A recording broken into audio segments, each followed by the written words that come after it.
New ইয়র্কের Manhattan থেকে আপনাদের সঙ্গে আছে আমি খালেদ মহিউদ্দিন। চলতি অর্থ বছরেই গণ অভ্যুত্থানের পতন হয়েছে শেখ হাসিনা সরকারের। শেখ হাসিনাকে এবং তার পাত্র মিত্রকে পালিয়ে থাকতে হচ্ছে এখন জনরোষ থেকে বাঁচার জন্য। নানা কাটাছাড়ার মাধ্যমে জাতীয় বাজেট টেনে নিতে হচ্ছে অন্তর্বর্তী সরকারকে। অন্তর্বর্তী সরকারের পক্ষে এই বছরই অন্তত একটি, এই অর্থ বছরে অন্তত একটি জাতীয় বাজেট করতে হবে। এই প্রাক বাজেট নানা রকম আলোচনা, নানা রকম সিদ্ধান্ত সরকাররা দিচ্ছেন, এই সংশ্লিষ্টরা দিচ্ছেন। এই পর্যায়ে বিষয় নিয়ে আমাদের সাথে কথা বলতে, জীবন জীবিকা কেমন হবে, জনতার জীবন যাপন কেমন হবে তা নিয়ে কথা বলতে আজ আমাদের সঙ্গে রয়েছেন অর্থ উপদেষ্টা ডক্টর সালেউদ্দিন আহমেদ। ডক্টর সালেউদ্দিন আহমেদ, আপনাকে আমাদের অনুষ্ঠানে স্বাগত জানাই। অনেক ধন্যবাদ, আপনি আমাদেরকে সময় দিয়েছেন, সেজন্য আমাদের ধন্যবাদ। শুভেচ্ছা ও কৃতজ্ঞতা জানবেন। আমরা একটি আমরা আমরা আমরা একটি প্রশ্ন আপনার কাছে করতে চাই যে আপনি জানেন যে এটা বলা হচ্ছে যে শেখ হাসিনা সরকারে, যখন শেখ হাসিনা ছিলেন প্রধানমন্ত্রী, তখন প্রতি মাসে ১.৩৩ বিলিয়ন ডলার অর্থাৎ বছরে ১৬ বিলিয়ন ডলার বিদেশে পাচার হয়েছে। প্রশ্ন হচ্ছে যে আপনারা ৭ মাস ছিলেন, এই ৭ মাসে তো আসলে এই ডলারটার পাচার হতে পারে নাই। সেই ডলারটা কি আসলে জমা হয়েছে? এই ডলারটার আসলে কি অবস্থা? ১৬ বিলিয়ন ডলার পাচার হয়েছে, এটি আসলে আমরা একটি শ্বেতপত্র প্রণয়ন কমিটির কাছ থেকে এটি পেয়েছি। ডক্টর দেবপ্রিয় ভট্টাচার্য শ্বেতপত্র প্রণয়ন কমিটিতে ছিলেন।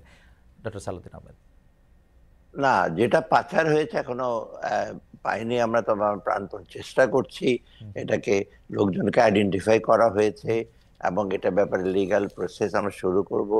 আন্তর্জাতিক বিভিন্ন ইস্যু, বিশেষ করে ব্রিটেনের একটা টিম বাংলাদেশ ব্যাংকে আসছে, ওরা টেকনিক্যাল অ্যাসিস্ট্যান্স দেবে। আর মোটামুটি কাজ এবং মিউচুয়াল লিগ্যাল অ্যাসিস্ট্যান্স কি হবে সেটা নিয়ে আমরা গত সপ্তাহে প্রধান উপদেষ্টার সাথে ওনাকে আমরা ব্রিফ করেছি সমস্তটা। এটা এক নাম্বার। আর দ্বিতীয়ত হলো, অলরেডি আপনার যারা পাচার করেছে তার মধ্যে 11টা খুব সেন্সিটিভ কেস, যেটা 1 নম্বরে আছেন আগের প্রধানমন্ত্রী। 11টা কেসকে এটা পার্সু করবো আমরা খুব সিরিয়াসলি। তারপরে অবশ্য অ্যান্টি কারাপশন কমিশন ডিসিশন নিয়েছে 200 কোটি টাকার উপরে যারা পাচারে ইনভলভ হয়েছে তাদেরটা ধরবে, কিন্তু প্রায়োরিটি হলো 11টা। এর মধ্যে সামিট গ্রুপ আছে, এর মধ্যে আপনার এই তো এসালাম আছে এবং শেখ হাসিনা ওনারও অ্যাকাউন্ট আছে, সবগুলো মিলে এইটা একটা। আরেকটা যেটা হয়েছে ইতিমধ্যে কিন্তু যারা বড়রা তো আছেই এবং মাঝারি যারা টাকা পাচার করে তাদের সবাই পার্সোনাল অ্যাকাউন্ট ফ্রিজ করা হয়েছে। তাদের কোনো অ্যাকাউন্টে অপারেটিভ না, কিন্তু তাদের বিজনেস অ্যাকাউন্ট গুলো ফ্রিজ করা হয় নাই। কারণ বিজনেস অ্যাকাউন্ট গুলো ফ্রিজ করলে ব্যবসা বাণিজ্য বসে যাবে। যেমন সালমান রহমানের বেক্সিমকো ফার্মাসিউটিক্যাল, শাইন পুকুর এবং অন্যান্য বিজনেসও তারা করতে পারবে না। যেমন সামিটেরও এগুলো কিন্তু ওপেন আছে, তো ওটা বাংলাদেশ ব্যাংক এগুলো ট্র্যাক করছে। তো সব দিক দিয়ে কিন্তু আমরা একটা টাকাটা আনার চেষ্টা করি, তবে একটা মেসেজ গেছে, এটা সবচেয়ে বড় একটা শিক্ষা, যে এইরকম যদি টাকা পাচার করে কেউ ভবিষ্যতে, এরা পার পাওয়ার কথা না। কারণ যথেষ্ট তাদের কষ্ট ভোগ করতে হচ্ছে। কারণ অ্যাকাউন্ট ফ্রিজ করার মতো জয়েন্ট অ্যাকাউন্ট আছে ওয়াইফের সাথে, সেগুলো বন্ধ। কারণ আমাদের কাছে বহু রিকোয়েস্ট আছে, ছেড়ে দেন, আমার ওয়াইফের কষ্ট হচ্ছে। না, এটা ইন্টারেস্টিং। কিন্তু আমি আমি আরেকটা জিনিস একটু জানতে চাই যে যদি এই ৭ মাস টাকা পাচার বন্ধ থাকে, অর্থাৎ এই ৭ মাসে ওই হিসাবে ৯.৩১ বিলিয়ন ডলার বাড়তি জমে যাওয়ার কথা, এটা কি আসলে আমরা এরকম সরল অঙ্ক করতে পারবো? যেহেতু পাচার হয় না, না সেটা না আমার কাছে না, স্মরণ করে। কারণ এখন হয়েছে কি জানে, যেটা পাচার হয়ে গেছে সেটাতে কিন্তু চলে গেছে এবং আপনি দেখবেন রিজার্ভ যায় 42 বিলিয়ন থেকে কত নেমে আসছে। কিছু বিক্রি করছে, তারপর এখন 20-এর মধ্যে আমরা কোন রকমে রাখছি। অতএব দেশ এই বিদেশিটা আইসে পাচ্ছি না। আর দেশের যেটা টাকা থাকার কথা, মানে যে ওরা যে কিছু পাচার হয়েছে দেশে, সব টাকাই কিন্তু সব পাচারে চলে গেছে। যেমন এক্সাম্পল, একটা ব্যাংকের চেয়ারম্যান প্রায় 60% টাকা সব নিয়ে চলে গেছে, আরেকটাতে প্রায় 50%। তারপর সালমান তো ধার করে করে 50,000 কোটি টাকা নিয়ে গেছে। আবার এই টাকাগুলো এখন ডিফিকাল্ট কোথায় আছে হদিস, বিশেষ করে তাদের সাঙ্গপাঙ্গ। এটা হয়েছে কি, এগুলো ডিস্ট্রিবিউটেড হয়ে গেছে, এটা কিন্তু মেইন স্ট্রিমে আসছে না, ওকে, বুঝতে হয়তো পারছি, বাড়িতে রেখে বুঝতে দিচ্ছে। পারছি। কিন্তু এটা এটা পাচার আমাদের বন্ধ হয়েছে, পাচার বন্ধ হয়েছে, তাহলে রিজার্ভ বাড়ছে না কেন? না, রিজার্ভ বাড়ছে না কারণ পাচার বন্ধ হয়েছে। এখন রিজার্ভ, আগে যেটা পাচার হতো, মানে যেটা এডিশনাল, সেই এডিশনাল টাকাটা আগে আলাদা এসে হতো। আগেও যে খুব বেশি যোগ হতো তা না। অতএব তখন থেকে কিন্তু রিজার্ভ আর বাড়েই নাই, রিজার্ভটা মেইনলি বেড়েছে আমাদের দেশে রেমিটেন্স আর এক্সপোর্ট, এই দুটো যেটা আমরা দেখি, বিশেষ করে যেটা কারণ কারেন্ট অ্যাকাউন্ট ব্যালেন্স সেখানে বেড়েছে। আর ইনভেস্টমেন্ট যেটা balance of payment financial account সেটা কিন্তু নেগেটিভ ছিল সব বেশিরভাগ। অর্থাৎ ইনভেস্টমেন্টটা হয় না, এই টাকাটা যারা বাইরে অনেক, এবং এই টাকাটা তো ফাইন্যান্সিয়াল ইস্যুতে আসে না মেইন স্ট্রিমে। এটা আপনার, এটাকে আমরা বলি যে সেকেন্ড টিয়ার ইকোনমি চলছে, ব্যবসা বাণিজ্য কিন্তু চলেছে ভেতরে ভেতরে, ওদের ওদের ব্যবসা যেটা আমরা বলি কালো ব্ল্যাক ইকোনমি, ওখানে চলছে। এখন এই টাকাটা তো ব্ল্যাক ইকোনমিটা বন্ধ হয়েছে, এবং সেই টাকাটা তো আমরা ট্রেস করা ডিফিকাল্ট হচ্ছে কোথায় চলে গেছে টাকাটা। এই জন্য আপনি দেখবেন ব্যবসা বাণিজ্যের কিন্তু মন্থর গতি আসছে। শুধু ব্যাংকের টাকা দিয়ে তো, ঋণ দিয়ে তো ওই ব্যবসা বাণিজ্য চলতো না, চলতো বেশিরভাগ ওদের ব্ল্যাক ইকোনমি, ওই টাকাটা দিয়ে অনেক ব্যবসা বাণিজ্য চলতো। ওকে, আচ্ছা, গত 15 বছর আর্থিক খাত নিয়ে এরকম ব্ল্যাক ইকোনমির কথা নিয়ে বা নানা ধরনের অভিযোগ রয়েছে। আমরা দেখছি যে সরকার সংবিধানের সংস্কার, নির্বাচনী সংস্কার, রাজনৈতিক সংস্কার নিয়ে যতটা মনোযোগী, আর্থিক খাতের সংস্কার নিয়ে একটা অভিযোগ হচ্ছে সেই পরিমাণ আগ্রহ নাই। এইটা নিয়ে হতাশা প্রকাশ করেছেন আবার শ্বেতপত্র প্রণয়ন কমিটির প্রধান ডক্টর দেবপ্রিয় ভট্টাচার্য। প্রথম আলোকে তিনি বলেছেন, প্রধান উপদেষ্টা অধ্যাপক মোহাম্মদ ইউনূস শ্বেতপত্র প্রতিবেদনটি গ্রহণ বা ওন করেছেন, কিন্তু তার উপদেষ্টা পরিষদে যারা প্রাসঙ্গিক তারা গ্রহণ করেননি। সবচেয়ে বেশি প্রাসঙ্গিক তো আপনি। আপনি কি সেই শ্বেতপত্রটি গ্রহণ করেন নাই? বা না, গ্রহণ তো উনি করেছেন, আমিও তো সেদিন শুনে। শ্বেতপত্রতে বেশিরভাগ হলো এটা পোস্টমর্টেমের, কেন হয়েছে, কারা করেছে, এইটা ওখানে পাচার হয়েছে, এখানে ট্রেড ইস্যুতে গেছে, আমলারা নিয়েছে টাকা, তারপর ব্যবসায়ীরা নিয়েছে টাকা, এইগুলো। অতএব এখানে একটা অ্যামাউন্ট বলেছে। আর প্রেসক্রিপশনে যেটা, মানে প্রেসক্রিপ্টে যেটা রিকমেন্ডেশন, সেটা দেখে আপনারা টাকা নিয়ে আসেন, আপনারা সে ট্যাক্স বাড়ান কমান, এইগুলো। অতএব এইগুলো কংক্রিট না যে আমরা যে নেই তা না। কিন্তু এখন এটা অনেকে মনে করছে যে ওনার সাথে কথা বলি, সবার সাথে কথা আমরা নেব। পলিসি কিন্তু পাবলিক ভিউজ ওর সাথে নেওয়া যায় না। আমরা নিয়েছি কগনিজেন্সে, এবং অনেক, আমি ফাইন্যান্স মিনিস্টার একটা জিনিস আমি বলি, আমি তো কম কথা বলি, ভেতরে ভেতরে কিন্তু অনেক অ্যাকশন নেওয়া হচ্ছে। এটারই চিহ্নটা আপনি দেখবেন, এই রোজার মাসে এবার সবচেয়ে স্থিতিশীল। এটা কি হঠাৎ করে চলে আসছে নাকি? তারপর ব্যাংকগুলি মোটর ফিরে আসছে, ইসলামী ব্যাংক যেমন টার্ন অ্যারাউন্ড করছে। অত হচ্ছে, ওদেরটা যে নেই না এটা ঠিক না। ওরা যেটা চেয়েছিল বা মনে মনে চেয়েছিল যারা এইসব ইকোনমি, ওদেরকে আমি একটা টাস্ক ফোর্স করি। অর্থাৎ আমি বলছি যে টাস্ক ফোর্স তো অলরেডি বাংলাদেশ ব্যাংকের যে গভর্নর, সে টাস্ক ফোর্স হলো এই যে মানি লন্ডারিং ব্যাপারে, সেখানে এসএস এর মেম্বার আছে, সবাই আছে, they are doing this job. NBR এর যে সংস্কারগুলি হচ্ছে, আমরা যেটা করছি, আমরা ফাইন্যান্স মিনিস্টার, এখানে যথেষ্ট এক্সপার্ট আছে আমাদের। আমার ফাইন্যান্স ডিভিশনে 11-12 জন পিএইচডি আছে, additional secretary, who have got practical knowledge, মানে বাজেট ব্যালেন্স কিভাবে হয়। এখন যদি অর্থনীতি, তাত্ত্বিক দিক দিয়ে তো আপনি অর্থনীতি পলিসি নিতে পারবেন না। তো অর্থাৎ এইটা ওদের একটু, যে আমরা তাদের ডাকি নেই কেন, ডাকি না, কিন্তু ওদের জিনিসটা কগনিজেন্স নেওয়া হচ্ছে। আরেকটা জিনিস, আরেকটা আপনার রিপোর্ট আসছে, সেটা হলো আপনার প্ল্যানিং কমিশন ডক্টর ফেরদৌসের নেতৃত্বে, ওইটাতে বরং কিছুটা ডিটেল আছে, ওইখানে বরং রিকমেন্ডেশন গুলো খুব বেশ কংক্রিট, প্র্যাগমেটিক। এবং এটা যেহেতু প্ল্যানিং কমিশন করেছে প্রফেসর ওয়াহিদুল মাহমুদের উদ্যোগে, ওইখানে কিন্তু কত করে। অতএব আমরা দুইটা নিয়েই কিন্তু কয়েকদিন আগে আমি একটা স্ট্র্যাটেজি ডকুমেন্ট করেছি। স্ট্র্যাটেজি ডকুমেন্টটা আমার চিফ এডিটর বলছে যে আমরা তো এত করছি, কি করবো, এগুলো করে প্রমাণ কি। তাদের আমরা একটা প্রেজেন্টেশন দিচ্ছি, ওখানে ওয়াহিদুল মাহমুদ সবাই ছিল, ওইখানে কিন্তু দুইটার রিকমেন্ডেশন নিয়ে আমরা এই জিনিস করছি, প্লাস আমাদের কাছে কিন্তু তথ্য যেগুলো আছে সেগুলি নিয়ে আমরা নিচ্ছি। একটা জিনিস মনে রাখবে, যে কোট করেছে যে তথ্য শ্বেতপত্রে, সেগুলো কিন্তু খুব অথেন্টিকেটেড না হলে আমি তো বলতে পারবো না, আই ক্যানট ওন ইট। কিছু কিছু তথ্য আছে সেটা আমার ইসের সাথে মিলে না, বোর্ড অফ স্টেটের ডেটা, বাংলাদেশ ব্যাংকের ডেটা, ট্রেড ডেটা। এখন আমি কি করে বলছি ওরা সঠিক বলেছে? ওরা তো বিভিন্ন জায়গায় স্টাডি করেছে, বিভিন্ন কোর্টে থেকে নিয়েছে। অতএব এইগুলো তো আমি একটু সাবধান হতে হবে। আমরা বলেছি, দেবপ্রিয় সামনে যখন ছিল, আমি দেখেন এখানে প্রেসক্রিপশন কিছু তেমন খুব হালকা, কিন্তু এইগুলোর ডেটাগুলো ওন করে আমাকে পলিসিতে নিয়ে আরো চিন্তা ভাবনা করতে হচ্ছে। অতএব এই অভিযোগটা ঠিক না, অভিযোগ না, তাদের একটু আফসোস আর কি, এবং নিচ্ছে না তা মোটেও না। না, উনার সাক্ষাৎকার পরে আমার কাছে মনে হয়েছে যে সবাই আমার মনে হয়েছে এটা, মানে উনি যদিও কোনো নাম বলেন নাই, উনি এরকম সংশ্লিষ্ট কথা বলেছেন, তো মনে হয়েছে যে আপনি আসলে খুব বেশি পছন্দ করেন নাই শ্বেতপত্রের বিভিন্ন কিছু, মনে হয়েছে আর কি, সেইটা নিয়ে ওনার একটু। আমি তো আমি কি বললাম একটু না আগে না জি, আপনি যে আমার কাছে এইবার পরিষ্কার হয়েছে যে যে প্রেসক্রিপটিভ জিনিস না।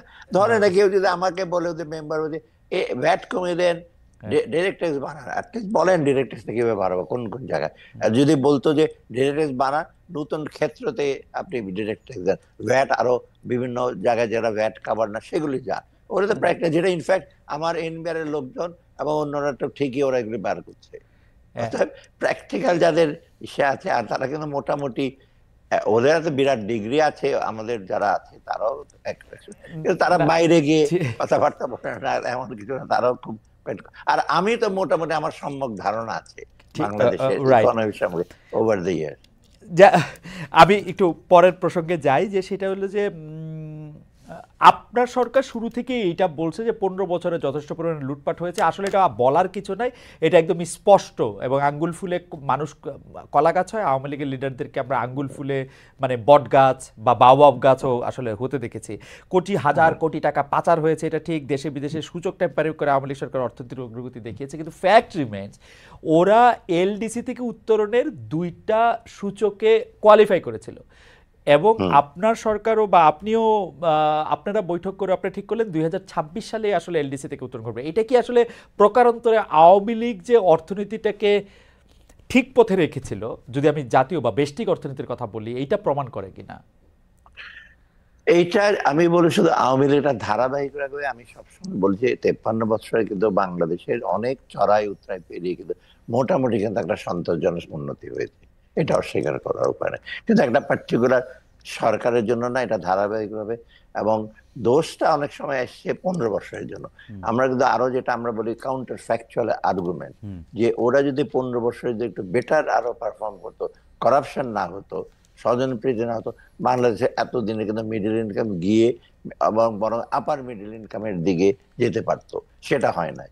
অতএব আমরা দেখেছি যে মাইক্রো ইস্যুতে, যেটা আপনি যেমন 3টা ইন্ডিকেটর, পার ক্যাপিটা ইনকাম বেড়েছে, অফকোর্স ইকোনমিক সাইজ বেড়েছে, ব্যবসা বাণিজ্য বেড়েছে, এক্সপোর্ট বেড়েছে, এসএমই খাতে বেড়েছে, তাই না? আর কৃষি তো আমাদের মোটামুটি ধারাবাহিক ভাবে ভালো করছে, হুম, শুধু বন্যা মানে ইসে ছাড়া। হুম, আর আপনার আপনার যেটা হিউম্যান রিসোর্স একটু আমাদের গ্যাপ আছে, একটু ভালনারেবিলিটিটাও কিছুটা আছে।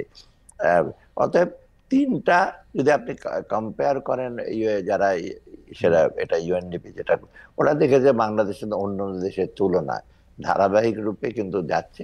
মাঝে মাঝে ইনফ্লেশন বাড়ছে, এখন এইবার যেমন ইনফ্লেশন বাড়ছে, কিন্তু পার্কে ক্যাপিটা কমে বা জিডিপি কমে যাচ্ছে বা ব্যবসা বাণিজ্যের পরিধি কমে যাচ্ছে, সেটা না, হুম, স্লোথ হচ্ছে। অতএব সেই দিকে বলবো ডেফিনেটলি আমাদের ম্যাক্রো ইকোনমিক যেটাই সেটা আছে, সেটা মোটামুটি সে পর্যায়ে চলে। কিন্তু আর্থিক দিকে টাকা পয়সা চুরি গিয়ে এটা আমি হুম, যেটা সবসময় খাদের কিনারে চলে আসছিলাম, হুম, যা হুম, আমরা ওটাকে স্টপ করেছি। অর্থাৎ এই দিক দিয়ে আপনি বলতে পারেন ইনডিরেক্টলি ওভার দ্য ইয়ার যেগুলো করেছে সেগুলো মোটামুটি কিন্তু আমাদেরকে একেবারে ধ্বংসের পথে নিয়ে যায়নি, কিন্তু আমাদেরকে অনেক ডিফিকাল্ট সিচুয়েশন নিয়েছে, হুম, যেটা আমাদের বাংলাদেশ কিন্তু আরো বিশেষ করে ম্যাক্রো ইকোনমিক সেক্টরে বা ওভারঅল এর সাথে মোটা দাগে ডেভেলপমেন্ট হয়েছে, ডেভেলপের ফলটা কিন্তু ফ্রুটসটা কিন্তু সাধারণ মানুষ পায়নি। হুম, এটাই সবচেয়ে বড়। এই বৈষম্যের জায়গায় যেটা হয়েছে, আপনি রিলেটিভলি হুম। গরিব লোকেরা তাদের কিন্তু সেরকম ভাবে তাদের আয় বাড়েনি, আ- মুসলিমেও কিছু লোকে, আবার আমা- রিজিওনালও ডিসপ্যারিটি আমা- হয়েছে। আমরা এই মানে স্বাভাবিকভাবে একটা সোজা প্রশ্ন করলে, গরিব মানুষ কি এই আওয়ামী লীগ সরকার চলে যাওয়ার পরে তুলনামূলকভাবে ভালো বেশি আছে আপনার? এটা আমি বলছি, হ্যাঁ, এরা খারাপ নাই কিন্তু, আচ্ছা, মানে খারাপ নাই, মানে আচ্ছা, আমি বলছি যে তারা যে সেটা ছিল, হুম, বরং তারা একটু একটু ইসে পাচ্ছে। তাদেরকে আমরা বলছি যে তোমরা ভবিষ্যতে তোমাদের তোমার স্কোপটা, উন্নয়নের ফলটা তোমাদের কাছে আরো বেশি ওকে, পৌঁছবে। এই জন্যই কিন্তু আমরা চেষ্টা করছি তাদের সোশ্যাল সেক্টর, তাদের জীবিকাটার উপর, শুধু পার ক্যাপিটা ইনকাম, রাইট, শুধু জীবিকা না, এবং কোয়ালিটি অফ লাইফ রাইট। এটাকে বাড়াবার জন্য, এটা কিন্তু আমরা সচেষ্ট হচ্ছি বিভিন্ন জায়গায়। আচ্ছা, আমি পরবর্তী প্রসঙ্গে যাই, খালি আমি ইয়াটা বলে রাখি যে আপনি জীবিকা, পার ক্যাপিটা ইনকাম শুধু না, সমস্তটা দিয়ে আপনি কি সোশ্যাল সেফটি নেটের ক্ষেত্রে আপনি এই কথা বলতে পারতেছেন, মানে যারা একেবারে প্রান্তিক তাদেরকেও কি, নাকি পলিটিক্যাল গভর্নমেন্ট থাকলে সোশ্যাল সেফটি নেটটা একটু স্ট্রং আর থাকে? না, আহ, আমি বলি সোশ্যাল সেফটি নেটটা যেটা হয়েছিল গতবার, বরং পলিটিক্যাল গভর্নমেন্ট হাতে যেটা অসুবিধা হয়েছে, যেটা ক্ষতি হয়েছে, প্রায় 127টা সোশ্যাল সেফটি নেটের প্রজেক্ট আছে এবং বিভিন্ন মন্ত্রণালয়ে। টাকা পয়সার দিক দিয়ে কিন্তু খুব অপ্রতুল না, কিন্তু যারা বেনিফিশিয়ারিজ, এই যে 1 কোটির লোকের কাছে যাওয়া, তা আমাদের প্রায় 20 লক্ষ লোকই হলো আপনার আনডিজার্ভিং, ওকে। ইউনিয়ন পরিষদের মেম্বারের ভাই বোন এটা সেটা। অতএব 80 লক্ষ এখানে ওয়েস্টেজ হয়েছে। অতএব সেই টাকাটা যদি থাকতো, আপনি পরিধি বাড়াতে পারতেন, বা অ্যালাউন্সটা যে বয়স্ক ভাতা 500 টাকা, ওটাকে আরো বেশি দিতে পারতেন। অতএব এই জিনিসটা কিন্তু ইফেক্টিভ হয় না। এমনি ছিল সোশ্যাল সেক্টর, এখন আমরা বলছি যে এইখানে বেশি নজর দেওয়া। এবং ইনফ্যাক্ট বলি আমি যে ডোনাররা যখন আমাদের কাছে আসে, ওয়ার্ল্ড ব্যাংকের এডিবি আসে বা বায়োলেটারাল, ওরা বলে তোমরা কিন্তু ম্যাক্রো ফান্ডামেন্টাল ব্যবসা হিসেবে করবে, কিন্তু সোশ্যাল সেক্টরকে তুমি ইসে করতে পারবে না, মানে এমফেসিস দিতে হবে। সেজন্য রিসেন্টলি এই আগামী বাজেটের জন্য আমি যেটা করেছি, ফিগারটা বলবো না, আমি সবগুলো ভাতা কিন্তু মার্জিনালি বাড়িয়ে দিয়েছি। বয়স্ক থেকে, প্রতিবন্ধী থেকে, মুক্তিযোদ্ধা, প্রতিবন্ধী, সবগুলো আমি ইন্টারন্যাশনাল মিটিং আমি প্রিসাইড করি, আমরা হয়েছে। এবং এখানে প্রায় আমার তার মানে প্রায় 30,000 কোটি টাকা বেশি লাগবে এই সেক্টরে, সোশ্যাল সেক্টরে। তবে আমি পৌঁছে দেবো। আমি ওকে, মানে সোশ্যাল সেফটি নেটে আপনি মনোযোগ আরো বেশি দিচ্ছেন। আচ্ছা, আমি যেহেতু আপনি বাজেটের প্রসঙ্গ আনলেন, আমি এটা একটু বলতে চাচ্ছি, জাতীয় নির্বাচন রোডম্যাপ এখনো ঠিক হয় নাই। মানে আসলে ইলেকশনটা কবে হবে, সরকারের শীর্ষ পর্যায় থেকে কখনো বলা হচ্ছে যে ডিসেম্বরে নির্বাচন হবে, কখনো বলা হচ্ছে যে জুনের পরে নির্বাচন পেছানোর কিছু নাই। তা অনেকে বলতেছেন যে না, ওই বিচার না করে, সেটা না করে, সেটা না করে বিচার করা যাইতে পারবে না। তো ক্ষমতার মেয়াদ না জেনে আসলে একটা অর্থ বছরে বাজেট করা তো নিশ্চয়ই একটা চ্যালেঞ্জের। 6 মাস পর না নতুন 1 বছর পর সরকার আসতেছে, সেটা আপনি কোনটা মাথায় রেখে আপনি এটা করতেছেন? আচ্ছা, আমি বলি, প্রথমত এটা অনেকে জিজ্ঞেস করেছে, সেদিন অর্থনীতিবিদরা আসছিল পরশুদিন, প্রফেসর রেহমান সোবহান সহ সমস্ত সিনিয়র অর্থনীতি। দেবপ্রিয় আসে নাই, কারণ যাক, প্রফেসর রেহমান সোবহান আসছে, এরকম অনেকে আসছে যারা, যা হোক, সেখানে একই প্রশ্ন। তখন আমরা প্রথমত আমি বলি আমরা বাজেটটাকে রিভাইজ করি। রিভাইজ বাজেটটা এই কয়েকদিন আগে আমরা মন্ত্রণালয়কে বলেছে, দেশের রিভাইজ বাজেটটা আমরা খুব বেশি কিন্তু টিঙ্কারিং করি নাই। একটা বিষয় এসে করেছি, যে বিষয় রাষ্ট্রসভা আছে না, এডিপিটা যেগুলো প্রজেক্ট গুলো আপনার একদম যাচ্ছে, দেবে 10, 12, 15 বছর হয়েছে, প্রোগ্রেস 2%, 4%, 5%, সেগুলো আমরা বলছি এখন আর এগুলো আমরা রিভিজিট করবো, এগুলো করবো। সেটা planning minister doctor Wahidul Mohsin আমি বসে, আমরা একাধিকবার বসে ঠিক করেছি। অর্থাৎ এডিপি সাইটটাকে আমরা প্র্যাগমেটিক করছি রিভাইজ বাজেটে। আর আমরা যেগুলো চলছে অনেক দূর চলে গেছে, ধরেন রূপপুর প্রজেক্ট প্রায় বহু টাকা ডিসবার্স হলো, ওটা আমরা বলবো না বন্ধ করে দাও, ওটা আমাদের প্রয়োজনও, তাই না? অর্থাৎ এইরকম, কিন্তু কিছু কিছু আছে মনুমেন্ট প্রজেক্ট বলি আমি সাধারণত, মনুমেন্ট বিরাট বিরাট দেখবে লোকজন উপর থেকে তাকিয়ে থাকবে, কিন্তু কাজ হবে না। সেই প্রজেক্টগুলোর ব্যাপারে আমরা রিভিজিট করছি, এক্সটেনশনের ব্যাপারে হতে হবে না, কিন্তু এডিবি আমরা প্রজেক্ট রাখবো যেখানে লোকাল এমপ্লয়মেন্ট জেনারেশন হবে।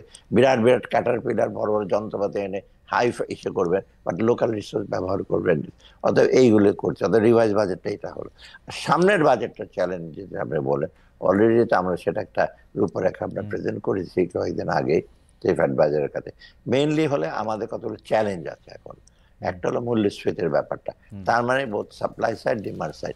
মনিটারি পলিসি ডিমান্ড সাইডে করছে, but that is not enough supply সাইডটা। এটা দেখতে পাচ্ছেন, আমি ট্যাক্স কমিয়ে দিয়েছি এসেনশিয়াল প্রোডাক্টে, ইভেন বাইরের আছে আজকে 50,000 মন চাল, 20,000 মন মসুর ঢালানোর জন্য আমরা পারমিশন দিয়েছি। অতএব এইগুলোতে একটা চাপ পড়ছে আমাদের মধ্যে, অতএব এইটা আমার বাজেটে কিন্তু এই প্রভিশনটা রাখতে হবে। দ্বিতীয়ত হলো আমাদের আরেকটা ইস্যু হলো কর্মসংস্থান করা। কর্মসংস্থান করতে হলে তো আমার যেতে হবে, বিগ ইন্ডাস্ট্রিতে আছে, কিন্তু অন্য যারা বসে গেছে, যারা বিভিন্ন কারণে হয় নাই, যারা করাপশন না, কিন্তু অন্য কারণে ম্যানেজমেন্ট প্রবলেম বা ডিস্টারবেন্স হয়েছে।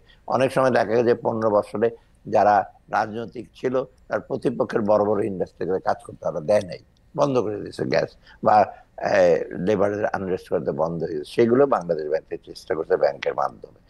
এইটা একটা থাকবে যে প্রাইভেট সেক্টরকে উজ্জীবিত করা, এটা একটা বড়। সেখানে সাথে কিন্তু আমাদের রিলেটেড হবে ট্যাক্স পলিসিটা। আমার একটা মানে আপনার কথা শোনা তো আসলে অনেক বেশি ইনফরমেশনও ইয়াও জানা যায়, মানে বিষয়গুলি বোঝাও যায়, কিন্তু আমি একটা সরল বিষয় আপনার একটু দৃষ্টি আকর্ষণ করতে চাই। আপনার কাছে কি মনে হয় একজন অর্থনীতিবিদ হিসেবে, এতদিন ধরে আপনি নানা পজিশনে আপনার বিশাল বিশাল আপনি দায়িত্ব পালন করেছেন বাংলাদেশে, আপনার কাছে কি মনে হয় প্রফেসর ইউনূসের সরকারের মতো একটা সরকার থাকলে দেশের অর্থনীতির চালিকা শক্তি বা দেশের অর্থনীতির যে জোর সেইটা বাড়বে, নাকি একটা পলিটিক্যাল গভর্নমেন্ট আসলে সেটা একটু সহজ হবে? মানে আপনার হোয়াট ইজ ইউর টেক? যেমন আপনার সাথে যখন কথা বলতেছি তখন অনেকে বলতেছেন যে আমরা মনে করি যে প্রফেসর ইউনূসের সরকার অনেকদিন থাকা উচিত, অনেকে আবার মনে করতেছে না, আসলে পলিটিক্যাল গভর্নমেন্ট না আসলে অর্থনীতিটার মধ্যে যেটা হচ্ছে জোর পাওয়া সেইটা পায় না। আপনি কি মনে করেন আসলে? হ্যাঁ, আমি এটা এটা প্রায় আমাকে প্রশ্ন করে। তা আমি বলি পলিটিক্যাল গভর্নমেন্টের বিকল্প নেই, এটা আপনি জানেন, এটা তো ডেফিনেটলি আসতে হবে ইলেকশন। তবে পলিটিক্যাল গভর্নমেন্টের আমাদের যে এই গভর্নমেন্টটা যখন ইন্টারিম গভর্নমেন্ট, আমাদের হলো আমাদের যারা আছি, আমাদের কোনো রাজনৈতিক অভিলাষ নেই, আমাদের কোনো এজেন্ডা নেই। কিন্তু পলিটিক্যাল গভর্নমেন্টে আগের বার দেখতে প্রত্যেকে কিন্তু ব্যাংকের মালিক, ইন্ডাস্ট্রির মালিক, এমপি এবং বিভিন্ন জায়গায়, অর্থাৎ ওদের একটা নেক্সাস ছিল। সাধারণ মানুষ এটা কিন্তু ওরা অনেকে বলে অলিগার আদার, অনেকে কিন্তু কোনো চান্সই পায়, কিন্তু এটাতে এটা নাই। অর্থাৎ একটা সুবিধা কি, আমরা ওইটাকে আস্তে আস্তে আমরা ভাঙতে চেষ্টা করছি, এটা ডেফিনেটলি আমরা করব। তবে এখন কিছু কিছু জিনিস আছে আমার মতে, যেটা কিছু আমি যেটা সবসময় বলি, আমার কিছু কিছু জিনিস ইমিডিয়েটলি আমরা করব, এবং সবগুলো জিনিস হয়তো আমরা ডিসেম্বর শুরু করে দিয়ে যাব, কিন্তু আমরা ছাপ রেখে যাব, ফুটপ্রিন্ট। এবং এটা কালকে ওদিন ইকোনমিস্টরা বলেছে, তোমরা একটা ফুটপ্রিন্ট রেখে যাও, তোমরা সব ইমপ্লিমেন্ট করতে পারবে না। এবং সেটা সিলেক্টিভ জিনিস দেখছি, বড় বড় এই যে ধরেন ব্যাংকিং আইন সংস্কার বা আরো বিরাট বিরাট সেইগুলো এগুলো করা অনেক সময়ের ব্যাপার, এগুলো অর্থাৎ পলিটিক্যাল গভর্নমেন্ট সেটা করতে পারে। তবে পলিটিক্যাল গভর্নমেন্ট এসে যদি আমাদের যদি পজিটিভ কাজগুলো যদি ওরা না ক্যারি আউট করে বা নিয়ে সামনে না যায়, তবে কিন্তু আরেকটা ডিজাস্টার হবে। কারণ পলিটিক্যাল গভর্নমেন্ট অনেক রকম থাকবে। আমরা চেষ্টা করছি, আমি সেটা বলি, আমি অনেক তাদের পলিটিশিয়ানদের সামনেই বলছি, বিশেষ করে বিএনপির পলিটিশিয়ানদের সামনে, যে আমরা একটা ফুটপ্রিন্ট রেখে যাব। সবটা হয়তো করতে পারবো না, কিছু কিছু ইমিডিয়েটলি করছি, যেমন এনবিআর সেপারেশন করবো, তারপর বাংলাদেশ ব্যাংকের ব্যাংক রেজুলেশন একটা অ্যাক্ট হবে কয়েকদিন পরে, অ্যাসেট গুলি কিভাবে রেজুলেট, পয়সা কি রাখবে, কোন ব্যাংক থাকবে না, এগুলো কিন্তু এর মধ্যে ডিসেম্বর মধ্যে আমরা শুরু করবো। এবং প্রফেসর ইউনূসও বলছে যেটা আমরা এটা করতে হবে, এগুলো বাকিগুলো আমরা করতে হয়তো একটু সময় লাগবে, সেগুলো হয়তো আগামী গভর্নমেন্ট করবে। ধরেন স্যার, আপনার সঙ্গে আমার একটা পরিচয় আছে, এই পরিচয়টা যদি আওয়ামী লীগের অর্থমন্ত্রীর সময় আমার সঙ্গে থাকতো এবং আমি যদি একটা দুষ্ট লোক হইতাম, তাহলে আমি হয়তো ব্যাংকের থেকে টাকা নিতাম এবং সেটা আমার ফেরত না দিলেও হইতো, বা আমি আরেকটা প্রজেক্ট নিতাম, যে প্রজেক্টটা আমার কাছে যাইতো সেটা হইতো। সেইটা এখন আপনি আছেন, কেউ এটা করতে পারছে না, আমি এইরকমই শুনি। ডক্টর মোহাম্মদ ইউনূস আছেন, তিনি এইসবের মধ্যে নাই, সেজন্য তিনি প্রধানমন্ত্রী শেখ হাসিনার মতো টাকা কামাতে পারতেছেন না বাজার করতে। কিন্তু ঘটনা হচ্ছে, আপনারা যখন আসেন তখনও কি এগুলি বন্ধ হয়েছে আসলে? কেউ বিএনপি, কেউ জামায়াত, কেউ সমন্বয়ক, কেউ বৈষম্য বিরোধী ছাত্র, ইদানিং জানাপা করে তো টাকা এরকম করছে, মানে এগুলো হচ্ছে আমাদের কাছে খবর স্যার। তো আপনি কি এটাকে কিভাবে দেখেন? মানে যেই কারণে আপনাদের নাইলে কোনো লক্ষ্য নাই, কিন্তু কিন্তু কিন্তু কিন্তু কিন্তু ফুটোটা তো রয়েই যাচ্ছে চৌবাচ্চায়। না, এটা আমি বলি এই প্রসঙ্গে, এটা আমরা দেখি আমাদের জিনিসগুলো, আমাদের গুড ইন্টেনশন আমরা যেগুলো করতে যাচ্ছি, এগুলো কিন্তু খুব কন্ট্রোভার্সিয়ালও না। যেমন ব্যাংকের খেলাপি না দেয়, ট্যাক্স স্টেশনটা ইসে করা, তারপর রেভিনিউটা আরো জেনারেট বেশি করা, গরিব ট্যাক্সে বেশি না দেওয়া, এইগুলো আমরা চেষ্টা করি, কিন্তু এগুলো আমাদের কাজ করতে তো দেওয়া হচ্ছে না। মানে বাধা, আপনি একটা বাধা হলো, আপনি একটা এক্সটার্নাল তো বাধা আছেই, নানা রকম আমাদের সম্বন্ধে নানা রকম প্রচার, এবং দেশের ভেতরেও একটা কিছু করতে গেলে with due respect to the press, তারা ঝাঁপিয়ে পড়ে পজিটিভ দিকটা না দেখে নেগেটিভ, ওটা নেগেটিভ এটা করছে, অথবা এটা, যেমন আমি এনবিআর সংস্কার করবো, দুইটা ভাগ করবো পলিসি, কারণ এনবিআর ভিতরে নানা রকম কারাপশন আছে। যে পলিসি করে সে আবার জাজমেন্ট দেয় যে না, আমি তুমি এত টাকা না দিলে তো আন্ডার টেবিল করে, এটাতে আবার অনেক লেখালেখি হচ্ছে, এই দুই ভাগ করে কি লাভ হবে। আমি দিন পড়লাম, ওরা যে সময় আর্গুমেন্ট দিয়েছে, অতীতে অনেক হয়েছে এরকম ভাগ করেছে, তার মানে ওদের দেয়ার অ্যাডভোকেটিং যেগুলো যেন না করি। তা আমি বলছি নাথিং ডুইং, ওই যাই লেখক ওরা, কেউ সাংবাদিক কি লিখেছে, মানে ওয়েল ইনফর্ম না, পুরোনো একটা কাগজে ঘোরাঘুরি করছে। অতএব এই জিনিসটা যেটা বলি আমি, যে ওরা তো থেমে যায় নাই, এবং যারা করাপশন করার ভেতরে ভেতরে এখনো করছে। এবং এখানে একটা প্রবলেম, ওরা সিস্টেমটা কিন্তু নষ্ট হয়ে গেছে, ট্রান্সপারেন্সি অ্যাকাউন্টেবিলিটি না থাকে তো হয়েছে কি, যারা করছে তারা তো এখনো আছে, আমরা তো সবকে বদলাতে পারি না নাই কিন্তু তো। স্যার আমার প্রশ্ন হচ্ছে নতুনরা আসছে কিনা, মানে ইসপের একটা গল্প ছিল না যে আমি ওই পারে গেলে ওই পুরনো যোগগুলি আমি পা থেকে সরাবো না, কারণ নতুনগুলি আসলে আবার নতুন করে খাইতে শুরু করবে। এখন নতুনরা আসছে কিনা, বিএনপি, না, জামাত, সমন্বয়ক, ছাত্র? হ্যাঁ, তাদের ইনফ্লুয়েন্স এখন আছেই, সেটা বেশি বিস্তারিত না করব। হ্যাঁ, তারা বলছে ওখানে গেলে ভালো হয়, এই ব্যবসাটা এগিয়ে, এবং তারা কিন্তু কিছু কিছু জিনিস অ্যাডভোকেট করছে, যেটা আমি বলবো যে দেশের স্বার্থে করছে কতটুকু জানি না। যার যার নিজের পরিচিত, আমি যেটা বললাম যে হ্যাঁ। আপনি বললেন তার সাথে এই পরিচয়, তখন এটা বলেছে এটা করে, তখন আমি বুঝতে পারি হঠাৎ করে উনি কেন এই সমস্ত কথাবার্তা তারপরে বলছেন। এগুলি স্যার শুনেন, বলতে মানে পারেন, এগুলি শুনতে হয়, মানে না এগুলি আপনারা না কি না করেন? না, আমি শুনি, আমি মোটামুটি আমি অ্যাক্সেসিবল। আমাকে হ্যাঁ, অনেকে বলে স্যার এর আগে ফাইন্যান্স মিনিস্টারের কাছে হ্যাঁ। আসতো, আসাটা ইম্পসিবল ছিল, হুম, হুম, আসতেই পারতো না, হুম, কারণ লোকাল লোটাস কামাল অফিসে আসতেন না, হুম, 4 বছর আসেনি। বাট এর আগে যেটা ছিলেন এগুলো তো আসতেন, আমি শুনি, হুম, শোনার পর আমি বলি আচ্ছা দেখবো, মাঝে মাঝে আমি বলি যে না এটা কমপ্লিটলি, মোটামুটি শুনি। কিন্তু ওই যেটা বললাম যে ওই লোকগুলো আছে, সিস্টেমটা ওই রকম আছে। আরেকটা সবচেয়ে বেশি আমরা অনুভব করছি এখন, ল্যাক অফ প্রপার কোঅর্ডিনেশন। কোঅর্ডিনেশনটা মানে কি, আপনি ধরেন বাংলাদেশ ব্যাংক একটা পলিসি নিয়েছে, গভর্নর একটা পলিসি হুম, নিয়েছে, ফাইন্যান্স মিনিস্টার একটা নিচের লেভেলে অনেক আছে, সে আগের স্টাইলই চিন্তা ভাবনা করছে, ফাইল হয়তো আর 10 দিনের জায়গায় 20 দিন রেখে দিচ্ছে, এটা আমরা টের পাচ্ছি। হুম, অতএব সেটা মাঝে মাঝে আমি গভর্নরকে বলেছি, সে এখন বাইরে থেকে ছিল অনেকদিন, সে এতটা নুয়ান্স বুঝতে পারে না। এবং অন্য জায়গায় আমার মন্ত্রণালয় আমারটা একটু কম হয়, কারণ আমি অলওয়েজ ফলো আপ করি।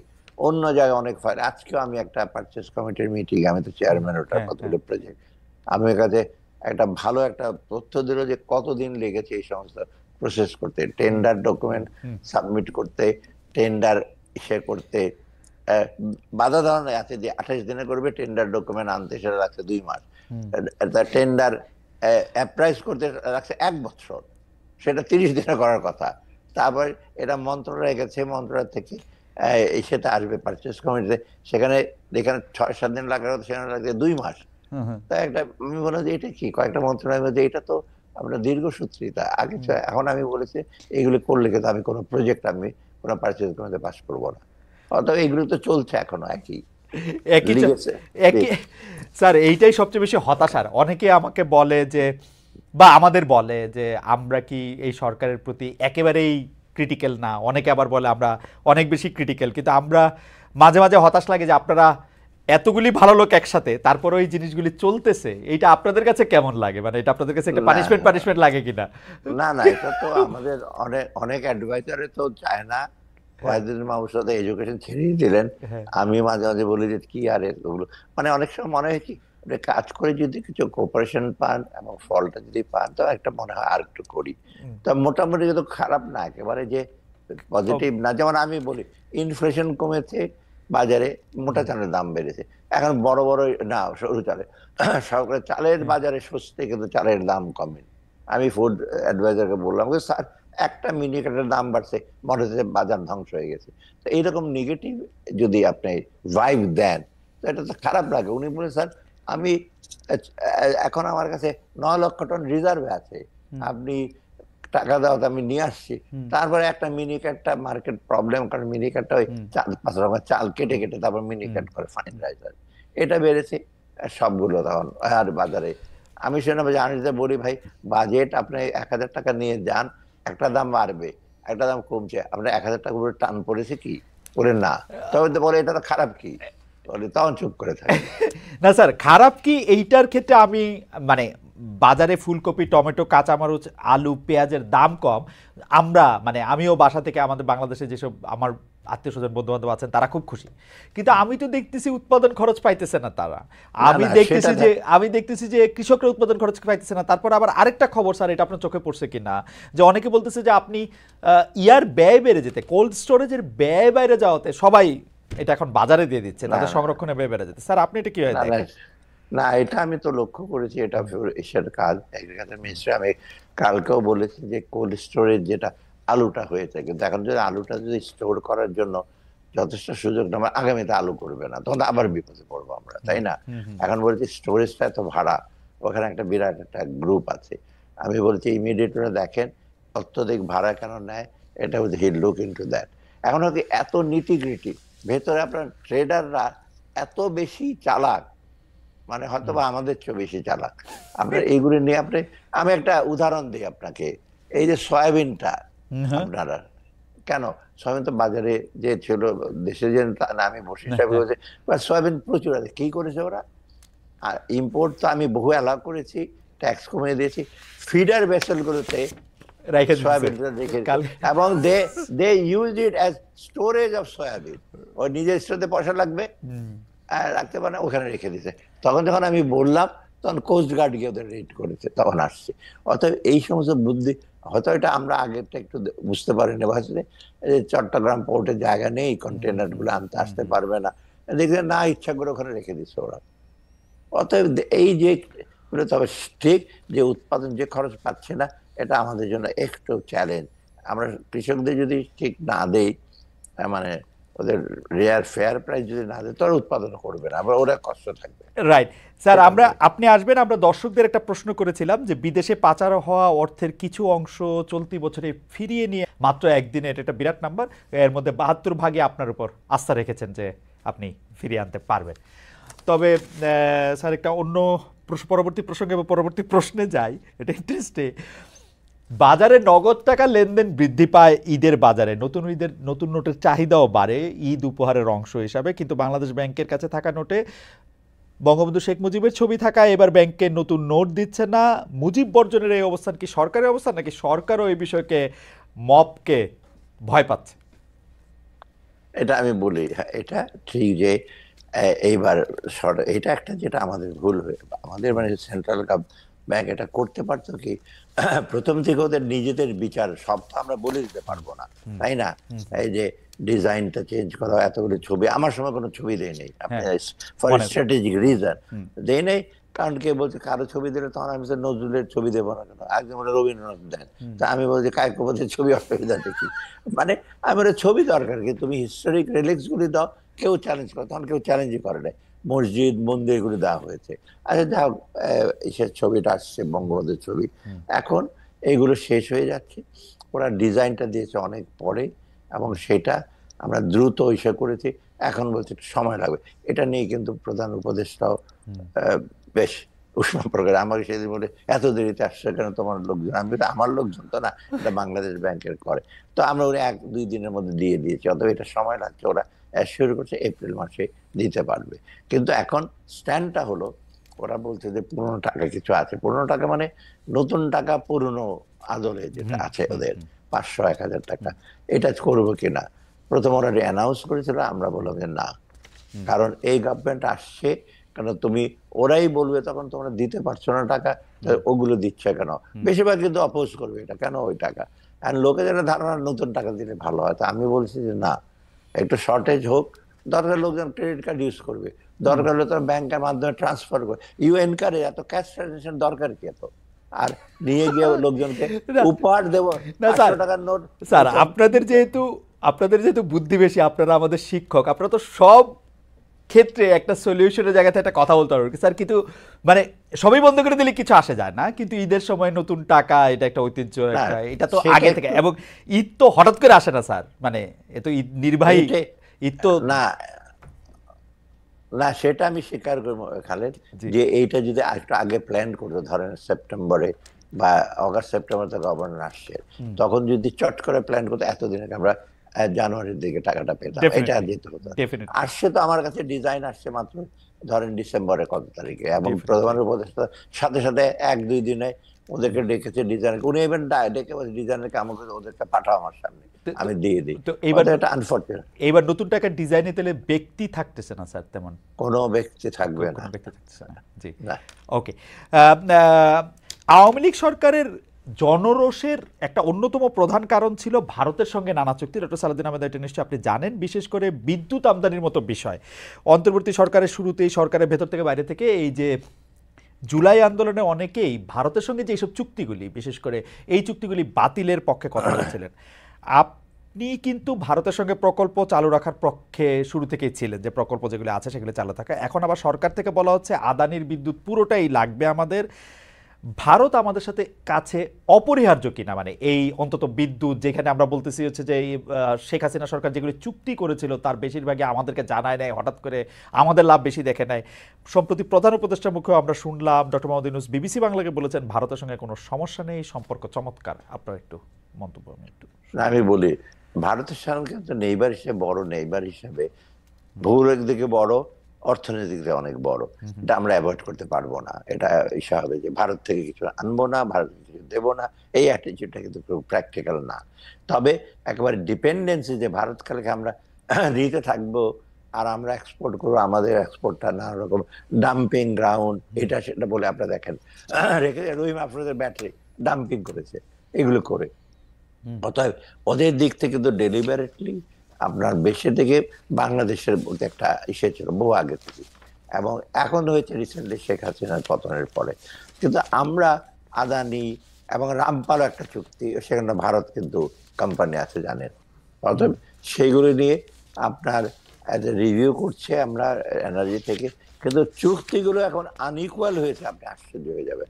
আদানির চুক্তির ব্যাপারে ট্যাক্স এক্সাম্পশন করে তো ঝামেলা ওটা, আর এসব চুক্তি কিন্তু একদম রিভাইজ করা যায় না, আর ডিনাই করতে পারবেন না, কারণ ইন্টারন্যাশনাল সাথে আমাদের রেটিং কমে যায়, তখন ওয়ার্ল্ড ব্যাংক IMF এডি গুলো তো ভবিষ্যতে তো আমাদেরটা বলবো দিতে পারবো না, তাই না? কিন্তু স্যার আদানির চুক্তিটা নিয়ে কিন্তু ইন্টারেস্টিং, আদানির চুক্তি নিয়ে কিন্তু ভারতেও অনেক বেশি সমালোচনা হয়েছিল, কারণ ওরা কয়লা নিজেদের জায়গায় পুরাইয়া ওদের 3টা রাজ্যের না দিয়া তার উপর দিয়ে সেটা দেওয়া, এটা ট্যাক্স এবং ট্যারিফ ফাঁকি দেওয়ার একটা একদম স্পষ্ট। এই চুক্তিটা বাতিল করলে কি স্যার ইন্টারন্যাশনালি আমরা বড় ঝামেলায় পড়তাম? না, এটা রাজনৈতিক বিবেচনা করেছে তো, আদানি তো যে বেকিসে, তখন ওরা বলবে যে দিচ্ছে না। এবং এই যে রামপালেরটা আমি বলি, রামপালের এমন আনইকুয়াল চুক্তি করেছে, ওরা ইকুইটি শেয়ার আছে প্রায় 49, আমাদের 51।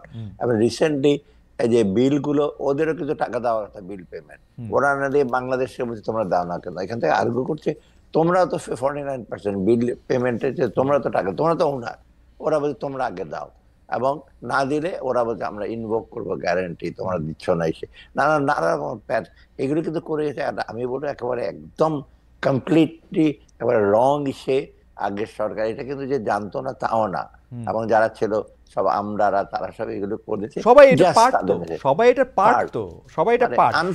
কারণ রামপাল, আদানি এই চুক্তিগুলি দেখলেই বোঝা যায় যে এটা তো আসলে সরল স্বাভাবিক দুই পক্ষের মধ্যে চুক্তি না, অনেকগুলি পক্ষের মধ্যে। এবং সেগুলো যদি এমন আইপিপি রা ইন্ডিয়ান পাওয়ার প্রজেক্ট এই যে নিয়ে যাচ্ছে, ক্যাপাসিটি চার্জ দিতে হবে, এটা আনইকুয়াল। রিসেন্টলি অবশ্য জ্বালানি মন্ত্রণালয় ক্যাপাসিটি চার্জটা রিভাইজ করেছে, বিদ্যুৎ উৎপাদন করে পাবে, না হলে চুপচাপ বসে থাকবে। তো অথবা কিন্তু এরা তো নিয়ে গেছে হাজার হাজার কোটি টাকা, বসে থাকলেও নিয়ে গেছে যে দিতে হবে। এই এই চুক্তিগুলো খুব, আমি বলি এই প্রসঙ্গে আমাদের এটা এত বড় একটা বার্ডেন হচ্ছে বিদ্যুৎ, এবার রোজার সময় বিদ্যুৎ যাচ্ছে না, কিন্তু এর জন্য কিন্তু আমার বিরাট একটা ভর্তুকি দিতে হচ্ছে। বিশেষ করে এলএনজি আনছি, পেট্রোল আনছি, গ্যাসের স্বল্পতার কারণে এটা হয়েছে। এবং এই বাজেটে একটা বিশাল অঙ্ক কিন্তু যাবে আমার ভর্তুকি ফর জ্বালানি, সেখানে জ্বালানি মানে এলএনজি আর আপনার বিদ্যুতের ডিজেল এবং পেট্রোল আনার জন্য বিরাট না, অঙ্কটা বলবো না, এটা বিশাল। অথচ এগ্রিকালচার সেক্টরে যে সাবসিডি দেবো সেই তুলনায় কিন্তু অনেক কম, সেটা আমাদের ভাইটাল, ওদের সারের ইসের জন্য আমি যেটা দেবো বা সেচের জন্য এটা অনেক কম, অতএব আমাদের বাধ্য হয়ে দিতে হচ্ছে এগুলো আনইকুয়াল ইসের জন্য। আচ্ছা, কিন্তু আপনি এটা চাইলেও এটা বন্ধ করতে পারতেন না, তাই না? আদানিরটা না না, এটা আদানি তো আমরা কিছুদিন পেমেন্ট করা হয়নি, আদানি তো একেবারে বন্ধ করে দিয়েছে। এটা ইফেক্ট হচ্ছে আমাদের সাপ্লাই তো ডেফিসিট আছে, আদানির কোল পাওয়ার এটা আমরা পাইনি, তখন আদানিকে আমরা, ওদের বিরাট একটা ডিউ টাকা আছে, ওদের কারো পার্সেন্ট আমরা দিচ্ছি, ওদের একটা পেমেন্ট শিডিউল নিচ্ছি, আমরা দিতে থাকবো, এবং এটা চট এখন পুরো বন্ধ করে দেওয়া যাবে না। আচ্ছা, এটা বন্ধ করে দেওয়া যাবে না। আচ্ছা, একটা ইন্টারেস্টিং জিনিস হচ্ছে যে প্রধান উপদেষ্টা প্রেস সচিব জনাব শফিকুল আলম সম্প্রতি বলেছেন এক ব্যক্তির ছেলের টিউশন ফির মাধ্যমে পাচার হয়েছে 400 কোটি টাকা। এইটা আসলে কিভাবে সম্ভব? মানে আমি নর্মালি বুঝি যে মানে 4 লাখ টাকা বিদেশে পাঠানো তো খুব মুশকিল, মানে আমার একবার দরকার হয়েছিল $4000 নিয়ে যেতে বাড়তি, সেইটা তো মানে অনেক কাঠখড় পোড়াইতে হয়েছিল আমার, এবং পারি নাই আমি। মানে মজার ব্যাপার হচ্ছে যে পারি নাই, পরের বছরের জন্য ওয়েট করতেছে যখন আমার কোটা আবার ওপেন হয় 10,000 টাকা। এইটা এনবিআর থেকে একটা সে করেছে, ইনভেস্টিগেট করে ওরা বের করেছে ব্যাংকে, আমি হ্যাঁ, বিশদ বলবো না। এটা এনবিআই হলো, এনবিআর থেকে বাইর করছে, মানে ইটস এ ট্রু স্টোরি, মানে এটা। হ্যাঁ, ওরা ফিগার গুলো আমাকে দিয়েছে কয়েকদিন আগে এনবিআর হ্যাঁ, চেয়ারম্যান, আমাকে স্যার আপনি দেখেন নাম সহ কে কার কাছ থেকে গেছে, কার কাছে গেছে সেটা আছে। এটা ওকে, এখন আমরা এসে করব না। বিরাট সেটা করেছে কারণটা কিভাবে, আপনি যে ট্রু স্টোরি না, কারণ আমার হ্যাঁ, ছেলে তখন আমি গভর্নমেন্টে হ্যাঁ, পড়তো এই সাথে ইউএসএ তে, হ্যাঁ, একবার আমি $3,000 বইয়ের জন্য পাঠাবো, স্ট্যান্ডার্ড চার্টার এমন রিফিউজ করবো, স্যার হবে না। হুম, তখন অ্যাজ এ গভর্নর আমাকে স্পেশাল পারমিশন নিতে হলো, হুম, নিয়ে তারপর পাঠানো, তাও সিমিলার $3,000। সিমিলার থিং, হ্যাঁ, রাইট। হ্যাঁ, কিন্তু এখন এখানে পাঠিয়েছে $1 লক্ষ, $10 লক্ষ, হুম, এগুলো কিন্তু ইউনিভার্সিটির জন্য যায় নাই। ইউনিভার্সিটির যেটা হয় কি, কিছু কিছু টিউশন ফির জন্য যায় টাকা ওকে, ডিরেক্ট ওইখানে, হ্যাঁ, হ্যাঁ, আর হ্যাঁ, কিছু কিছু তার লিভিং অ্যালাউন্স, বইয়ের অ্যালাউন্স, সেটা যে বেনিফিশিয়ারি ছাত্রের কাছে যায়, সেগুলো এখন $10 লক্ষ নিয়ে বসেছে। $10 লক্ষ বই হয়তো, কিন্তু এরকম হ্যাঁ, একটা ভাব আর ও কি। আচ্ছা অথবা আচ্ছা আচ্ছা সেটা আচ্ছা, সবটা, এবং এটা ওভার দ্য ইয়ার, এটা 1 বছর হয় না বেশ। এবং একটা সবচেয়ে বেশি ডেঞ্জারাস জিনিস হলো, এই জন্য কিন্তু স্টুডেন্টগুলো বাংলাদেশ ব্যাংকের ক্লিয়ারেন্স থাকে, বাংলাদেশ একটা ফর্ম দিতে হয়, এবং ব্যাংকগুলো এটা কমপ্লাই করে। হুম, এইসব ব্যাংকের যারা নিয়েছে সবাই ব্যাংকের চেয়ারম্যান, ডিরেক্টর, এবং এটা ধার ধারে না যে বাংলাদেশ ব্যাংকের ক্লিয়ারেন্স লাগবে। আমার ব্যাপারে আমি বললাম, স্ট্যান্ডার্ড চার্টার্ড ব্যাংক তো কারো ওন না, ইন্টারন্যাশনাল ব্যাংক, হুম, ওরা তো they are obliged to the international standard, hmm, ওরা বলছে দেবো না। কিন্তু বাকি ব্যাংকগুলো দেখেন মালিকরা যারা নিয়েছে, আমি নাম বলবো না এখন, হুম, নাম হ্যাঁ, বলা ঠিক হবে না, ওদের ব্যাংক থেকে চেয়ারম্যান সাহেব বলেছে $10,000 না দিতে হবে, কিন্তু $1 লক্ষ। ওই পারে কি মানে আটলান্টিকের ওই পারে কি এটা নিতে পারবে ওরা টাকাটা, মানে একটা ইউনিভার্সিটি, বা নাকি এটা ফেক বানায় নিয়ে না, তারপর নিবে, না কি করবে? ফেক বানাচ্ছে, হয়তো অ্যাকাউন্ট করেছে, আর একটা হয়তো সেই ইউনিভার্সিটির আচ্ছা নাম আচ্ছা দিয়ে আচ্ছা একটা আচ্ছা ওখানে আচ্ছা, একটা অ্যাকাউন্ট করেছে। ওখানে ধরেন ওখানে তো বেশিরভাগ ইউনিট ব্রাঞ্চিং, তো ধরেন হুম, কিনটাকে শহরে হুম, আপনার ইউনিভার্সিটির অ্যাকাউন্টের সাথে আপনি আরেকটা অ্যাকাউন্ট করলেন, ইউনিভার্সিটির নাম দেখিয়ে দেখবে তো, মানে ওকে, অনেক ফন্দি ফিকের আছে ওটাতে। মাই গড। আচ্ছা, একটা জিনিস হচ্ছে যে আমরা একটু প্রশ্ন করতে চেয়েছিলাম, যে আমরা দেখেছি যে স্পেশাল একটা প্লেন পাঠানোর কথা আমরা শুনেছি যে ডক্টর মোহাম্মদ ইউনূস চীনে গিয়েছেন। আসলে আমরা একটু আপনার কাছে জানতে চাই যে ছোট করে যদি আপনি একটু বলেন, চীন থেকে আমরা কি চাই আর কি পাচ্ছি, এটা যদি আমাদের একটু বলতেন, যে চীন থেকে আসলে না, এই মুহূর্তে আমাদের অর্থনৈতিক দিক দিয়ে, আর বাকিগুলি থাক। না, অর্থনীতিতে যেটা আমি বলি, চীনের যে কতগুলি বড় বড় প্রজেক্ট, ইতিমধ্যে চীন তো একটা one of the biggest financial, এবং হুম, প্রজেক্ট গুলো মোটামুটি তাড়াতাড়ি শেষ করতে। কিছু কিছু ছোটখাটো প্রজেক্ট আছে, ওদের কনসালটেন্ট একটু দেরিতে আসে, হুম, এগুলো আমরা ধর্তব্যের মধ্যে রাখছি না, সেগুলো আমরা ফলো আপ করি। অতএব চিফ স্ব ইচ্ছা আমাদের বড় বড় কতগুলি প্রজেক্ট ফাইন্যান্স করবে। যেমন হুম, কয়দিন আগে আমরা মংলা পোর্টে হুম, একটা ইসে করবে, যেটি একটা বিরাট অঙ্কের টাকা হুম, ওরা অফার করেছে, ওখানে কিন্তু ইন্ডিয়ান ডাটা করছে একটা, এবং আরেকটা হলো, থার্ড হলো বাংলাদেশি। কারণ ইন্ডিয়ান কিন্তু গত 5 বছরে চায়নাকে দিতে হবে, পারবো না, এটা একটা ওরা মেসেজ দিয়েছে। কিন্তু আমি রিসেন্টলি আমি পারচেজ কমিটি বলতে দিয়ে দাও ওদেরকে, ওরা সব ফিজিবিলিটি করেছে, সবকিছু করেছে সেরকম আরো বেশ কয়েকটা চুক্তি আছে, যেমন আপনার আপনার এই যে পোর্টের হুম, কিছু মংলা তো বললাম, আরো কয়েকটা হুম, বেশ বড় বড় বড় হচ্ছে। আর রিসেন্টলি আরো কয়েকটা চুক্তি হবে রোড ওয়াসার জন্য, এটার জন্য, হুম, সেটার জন্য, ওগুলো করবে ওরা। এবং এগুলি মোটামুটি চীনেরটা হলে কি, খুব ওদের টেকনিক্যাল স্কিল কিন্তু ভালো, রাইট। তাই না, আচ্ছা, এটা এখানে একটা আমি ব্যাপার। একটু কৌতূহলের কারণে আমরা দেখেছি যে আগের প্রধানমন্ত্রী সর্বশেষ চীন সফরে গিয়েছিলেন বিদেশের মধ্যে, এবং সেইখানে আসলে তাকে সফর সংক্ষিপ্ত করে একদিন আগেই তাকে চলে আসতে হয়েছিল। পররাষ্ট্রমন্ত্রী বলেছিলেন যে তার মেয়ের অসুখ, সেজন্য চলে এসেছেন, পরে আবার বলেছেন যে না, এমনি চলে এসেছেন। প্রধানমন্ত্রী বলছেন সাবেক যে তিনি এমনি চলে এসেছেন, কিন্তু আমরা এটাকে দেখি যে আসলে মানে কোল্ড ওয়ারের পরে কোনো একটা রাষ্ট্রে গিয়ে কেউ সফর সংক্ষিপ্ত করছে বড় একটা কারণ ছাড়া, সেটা হয় নাই। এই ব্যাপারটার মধ্যে আসলে চীনের সাথে কি বাংলাদেশে এক ধরনের দূরত্ব সৃষ্টি হয়েছিল সেই আমলে, সেটা কি এখন একটু কমেছে? না, ঠিক একেবারে, যেমন পদ্মা ব্রিজ তো চীনের বিরাট কন্ট্রাক্ট ছিল, যাই হ্যাঁ, হোক, এটা নতুন গুলো ব্যাপারে চীন দেখেছে যে ওরা, Bangladesh government is slanting towards Indian আচ্ছা, আপনার এলওসি, তাই না, হুম, হুম, লাইন অফ ক্রেডিট আমরা হুম, দেখছি ওরা যাচ্ছে, তখন চায়নার বেশি আমাদের ক্যাপাসিটি আছে, আমাদের ইসে আছে, আমাদের তো কেউ পাচ্ছি না। ডেলিভারি বায়োলেটার লোন বা ইসে করে চায়নাকে দিয়ে দেওয়া হয়েছে, হুম, চায়নাকে সরি ইন্ডিয়াকে। যেমন আপনার রিসেন্ট একটা এক্সাম্পল দিই, আমাদের এলওসি যেটা লাইন অফ ক্রেডিট বলে, ইন্ডিয়ার সাথে বেশ হুম, কতগুলি প্রজেক্ট, এগুলোর প্রোগ্রেস কতটা এত কম, এই গত 2-3 বছরে টাকা দেয় নাই, গত বছর টাকা অলমোস্ট বন্ধ। তা আমরা বলছি এইসব প্রজেক্ট রেখে আমাদের লাভ কি? এরা রিসেন্টলি একটা জয়েন্ট গ্রুপ আসছে, ইআরডি সেক্রেটারির সাথে বসছে, আমাকে জানাচ্ছে আমরা 9টা কি 10টা প্রজেক্ট আমরা বলে দিয়েছি যে উইথড্র করো তোমরা, যেগুলো আমাদের দরকারই নাই, দরকার নাই। তো ওরা কিন্তু মহানন্দে রাজি হয়েছে। রাজি হয়েছে কারণটা কি? প্রথম ওরা দিতে চায় না টাকা এখন, আর এটা তো আপনি বুঝতেই পারছেন যে বেঁচে গেছে বাংলাদেশ যখন রাজি হয়েছে, তা আমরাও না করে দিই।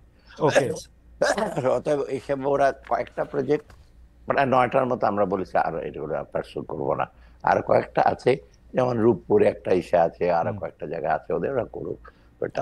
অতএব এখন দেখা যাচ্ছে যে আমরা ভারতের প্রতি এত আর ডিপেন্ডেন্ট না, চীন কিন্তু অল্টারনেটিভ ভাবে আমাদেরকে এগুলোতে আসবে। শুধু চীন না, আমি এক্সাম্পল দিই, যেমন 1-2টা জায়গায় রেলওয়ে আছে যেটা ইন্ডিয়া করতেছে অলরেডি, তখন ওয়ার্ল্ড ব্যাংক আর এডিবি বলছে যে আমরা একটা ফিজিবিলিটি স্টাডি করব, আমার মনে এটা ওয়ার্থ দ্য প্রজেক্ট, কিন্তু ইন্ডিয়া চলে গেছে, তখন ওরা বলছে যে এগুলো খারাপ নাই প্রজেক্টগুলো, কিন্তু ওরা তো অর্থ দেয় না, সেটা আমরা বন্ধ করে দিই।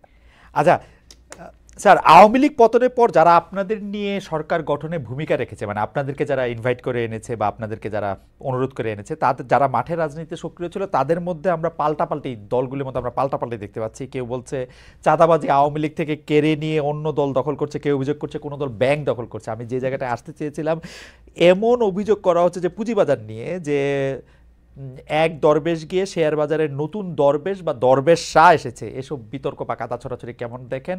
আমাদের শেয়ার বাজারের উপরে আমাদের আস্থা ফিরে এসছে কিনা এই 7 মাসে, বা ফিরে মানে এখনো ম্যানিপুলেশন চলছে কিনা? না, ছাত্রদের যেটা বললেন, অনেকেরা বলছে, বিশেষ করে প্রতিপক্ষ যারা পলিটিক্যাল পার্টি, ছাত্ররা কিন্তু র্যান্ডমলি এত বিরাট ছোটখাটো তদবির করে, ওটা খুব একেবারে যে ইসে করবে তা না। যে আওয়ামী লীগ এসে করতো 1000 কোটি টাকার প্রজেক্ট নিয়ে যেত, ওরা ছাত্রদের ওই ক্যাপাসিটিও নাই বা ওদের সাথে লিঙ্কেজও নাই, বড় বড় ইন্ডাস্ট্রি আছে, কিন্তু অন্যান্য পলিটিক্যাল পার্টি বেশি, তারা একটু তদবির নিয়োগ ভাতা ওটা হয়তো কিছুটা। কিন্তু আপনি যেটা প্রশ্ন করলেন যে আপনার কি জানি ছিল সেকেন্ড ইস্যুটা, যে পুঁজিবাজারের এক দরবেশের বদলে নতুন দরবেশ আসছে কিনা, ব্যাংকগুলি নতুন করে কোনো দল দখল করতেছে কিনা? না, ব্যাংকগুলোতে যেমন রিফর্ম করার পরে ব্যাংকগুলোর নতুন বোর্ড, সেখানে কিছু কিছু ইস্যু আছে বোর্ড মেম্বারের ব্যাপারে, কিন্তু ওই আগেকার দিনের ওই আগের যে গভর্নমেন্টের যে কিছু একদম ওদের সাথে তোল বিবাহ তারা খুবই কম আছে। তবে নাই যে সেটা আমি বলবো না, ওরা আছে, ভেতরে ভেতরে আছে। তো এটাকে চেক অ্যান্ড ব্যালেন্স। আর পুঁজিবাজারের ব্যাপারটা আমি বলি, পুঁজিবাজারটা ধ্বংস করে দিয়েছে আগের 2 চেয়ারম্যান যারা। ওটাকে যেমন সালমান সুকুকের 3000 কোটি টাকা নিয়ে চলে গেছে সুকুক বন্ড, এবং এটা বন্ডটা ফাইন্যান্স করে সোনালী ব্যাংক হিসেবে টাকাটা নিয়ে চলে গেল। সেই রকম আপনার শুধু সালমান রহমান না, কিছু কিছু বড় বড় এসে যারা so call asset management company crore crore টাকা, 100 কোটি টাকা নিয়ে গেছে, কয়েকজন আবার কেস করেছে, মানে এখন খুব ভালো ওরা কেস করে জিতবে। এখন যেটা একদম ধ্বংস করে দিয়েছে, যেটা ফ্লোর প্রাইস দিয়েছিল, যেমন এই যে আপনি ফ্লোর প্রাইস যেন না নামে, যেমন সালমানের সব ফ্লোর প্রাইসে ঠেকে রাখছে, তার নতুন নতুন আইপিও দিয়েছে, সবাই মিলে কিন্তু একটা অরাজকতা ছিল। সেটা পুঁজিবাজারে এটা হয়েছে। আর স্মল যারা, ওরা ব্যাপারটা জানে না, ওরা দেখে আগে ইন্ডেক্স বাড়তো, সূচক বাড়তো, ভালো। আচ্ছা, সূচক বাড়তো প্রিজামটিভ, আমরা শেয়ার প্রাইস 100 টাকা থেকে 200 টাকা, আপনি বিক্রি করতে যান 200 টাকা, কেউ কিনবে না। কিনবে কোনটা? গ্রামীণ ফোনেরটা কিনবে, বার্জারেরটা কিনবে, লিন্ডেরটা কিনবে, তাই না? আপনি এখানে এটা এগুলো আমরা বলি প্রিজামটিভ, এটা কোনো রিয়েলাইজ দিচ্ছে না। এবং ওরা নিয়ে হইচই করে, মিছিল দেয়, পুঁজিবাজারে বাদ। এখন এই চেয়ারম্যানকে বাইর করা হয়, he is one of the most honest person, very efficient banker, city ব্যাংকের চিফ ছিল সে। এখন সে এসে করছে কি, সবগুলো যেমন বেক্সিমকে সে 120 কোটি টাকা জরিমানা করলো, সাকিবকে 50 লক্ষ টাকা জরিমানা করলো, নিয়াজ মোর্শেদকে ধরছে। আর লোকে বাজে সাফিকে কি ফেরেস্তা, এই ফাইনটা কিন্তু 2022-23 সালে নির্ধারণ করার জন্য নেয় নাই কেউ, সে বলছে টাকা দাও। কয়েকদিন আজকে আবার একজন কালকে না পরশু 120 কোটি টাকা দিতে হবে। এইগুলো করার জন্য মার্কেটটাকে কারেক্ট করার জন্য সে চেষ্টা করছে যে বাজে লোকগুলো, আর তার মধ্যে থেকে যারা করা যেটা পুঁজি ভেতরে ছিল তারা কদিন আগে অ্যাটাক করেছে, এই করেছে, ওরা কিন্তু পার্ট অফ ইট। অনেকে বলে থাকে যে আপনি 2টা গুরুত্বপূর্ণ পদে আপনার কোনো আত্মীয়কে না বন্ধুকে পরিচিতকে নিয়োগ দিয়েছেন, এই কথা কি ঠিক যে পুঁজিবাজারে আপনার কোন আত্মীয়কে নিয়োগ দেওয়া হয়েছে গুরুত্বপূর্ণ পদে? মাকসুদ, আমি যে ওরে সিটি ব্যাংক হিসেবে জানতাম, বলে হ্যাঁ, কোন ব্যাংকে আসে, হ্যাঁ। আর গুরুত্বপূর্ণ পদ কোথায় বলেন। আর আমার আত্মীয় স্বজন ক্লোজ প্রধান কেন, ছোটখাটো চাকরিতে কেউ যায় না এখন পর্যন্ত। আমি তো খুব, আমার আত্মীয় স্বজন তো আমাদের না, ওই যে কোনো সেইটা অবশ্য আমরাও, যাই হোক, একটা অভিযোগ চলছে স্যার, সেটা হচ্ছে যে 16-17 বছর আগে যারা ক্ষমতায় ছিল, মানে 16-17 বছর আগে যারা ক্ষমতা ছিল, অর্থাৎ বিএনপি, যাদের বিরুদ্ধে আর্থিক দুর্নীতির মামলাও ছিল, অন্তর্বর্তী সরকার আসার পর সেসব মামলায় অভিযুক্তরা দ্রুত খালাস পেয়ে যাচ্ছেন বা গেছেন অলরেডি। এই 15 বছর করা অনেক মামলা থেকেই তারা খালাস পেয়েছেন। এই খালাসগুলো আপনি আসলে কিভাবে দেখছেন? মানে কিছু তো পলিটিক্যালি হয়েছে, কিন্তু কিছু তো আসলে কিছু সাবস্টেন্সও আছে, তো তারা যে এত দ্রুত খালাস পাইতেছে, এইটা কেমনে, মানে এটা? সেটা আসলে প্রেক্ষিতটা চেঞ্জ হয়ে গেছে। তো এখন হচ্ছে কি, যারা যারা খালাস পাচ্ছে, বিশেষ করে পলিটিক্যাল গুলো তো খালাস পাচ্ছে বিকজ পলিটিক্যাল রিজনে করছে, এই যে চিফ জাস্টিস বা জাস্টিসরা দেখছেন। আর বাকির যে আর্থিক, সেটা ওরা তখন দেখছে যে রিলেটিভলি আরো বড় বড় কেলেঙ্কারি হয়েছে, যেগুলো মোর সাবস্টেন্টিভ। আর যেগুলি বিএনপি না, এগুলো মোর আপনার এভিডেন্স খুব বেশি পাওয়া যায় নাই বা তেমন সাবস্টেন্টিভ না। ওই বেসে তারা ভাবলো যে এত উইক একটা ইসের মধ্যে আমরা কেন পার্সু করি। কারণ আমাদের দৃষ্টি হলো যেগুলো দেখলাম কংক্রিট আছে, যেমন আপনাকে বললাম 430 কোটি টাকা চলে গেছে, এটা তো কংক্রিট এভিডেন্স। ওটাতে পার্সু করা তো বেটার, যে ব্যাংক স্টেটমেন্ট ওদের নাম আসছে, এবং এই যে সালমান রহমান যেটা নিয়ে গেছে, সালাম যেটা নিয়ে গেছে, সুকন, এগুলো তো কংক্রিট। সুকন, মানে হ্যাঁ, সুকন, সুকন কি নাম? অতএব এইগুলো তো আপনার অহাতে এখন ওইটাতে কিছু কিছু ছাড়া পাচ্ছে। আরেকটা জিনিস দেখবেন, ইসেতে কিন্তু আমাদের জাস্টিস হিসেবে মানে জুডিশিয়াল আমাদের ইনফ্লুয়েন্স নাই। যেমন কয়েকদিন আগে সিকিউরিটি এক্সচেঞ্জ কমিশন একটা কেসে হেরেছে, সেটা হলো একটা বিরাট একটা এসে আর কি ম্যানিপুলেটর, বহু টাকা, সে দেশে নাই এখন, কয়শো কোটি টাকা নিয়ে হাইকোর্টে কেস করে, হাইকোর্টে বলতে না, যেটা সিকিউরিটি এক্সচেঞ্জ কমিশন এটা রং, তখন সিকিউরিটি এক্সচেঞ্জ কমিশন আবার অ্যাপিল করবে। অতএব, এবং ওরা কিছু কিছু আছে যে টাকা পয়সা বানিয়েছে, দরকার হলে মিছিলের জন্য টাকা দেব, ব্যানারের জন্য টাকা দেব, ঢাকা স্টক এক্সচেঞ্জ আর সিকিউরিটি এক্সচেঞ্জ কমিশনে দাঁড়িয়ে থাকবে, গিয়ে ভেতরে ঢুকবে। এগুলো কিন্তু আমরা উই নো দ্য ইনফরমেশন। ওকে, এখন হচ্ছে কি, আমাদের গভর্নমেন্ট খুব, এই গভর্নমেন্ট কিন্তু খুব একটু সফট হিসেবে, আগে হলে তো ওদের ধরে নিয়ে আসতো, এজেন্সিকে বলতে ধরে নিয়ে চলে যাও, that we don't want to তা ডু। তো ধরতই।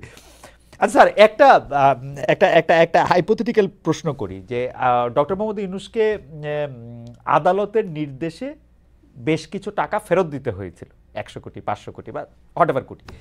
এখন এই সরকার থাকলে কি এটা আর উনাকে ফেরত দিতে হইতো না? মানে উনি কি আর আদালতে এই টাকাটা দিতে হইতো না? তাহলে যদি না দিতে হইতো, তাইলে উনি যে এটা দিয়ে দিছেন, এটা কি উনি ফেরত পাবেন? মানে হিসাবটা কি? মানে এটা কি উনারে মানে অন্যায় করে দিতে বলছিল, নাকি এখন না যে উনি সব মামলা, মানে ব্যাপারটা এরকম পরে যখন আমাদের ইতিহাস লেখা হবে তখন কেমন লেখা হবে, যে উনাকে কোর্ট 200 কোটি টাকা দিতে বলছিল, উনি রাজি হয়ে 200 কোটি টাকা দিল, এরপর আবার উনি ক্ষমতায় আসলো, এই মামলাগুলো আবার খালাস হয়ে গেল, মানে এরকম আরেকটা মামলা।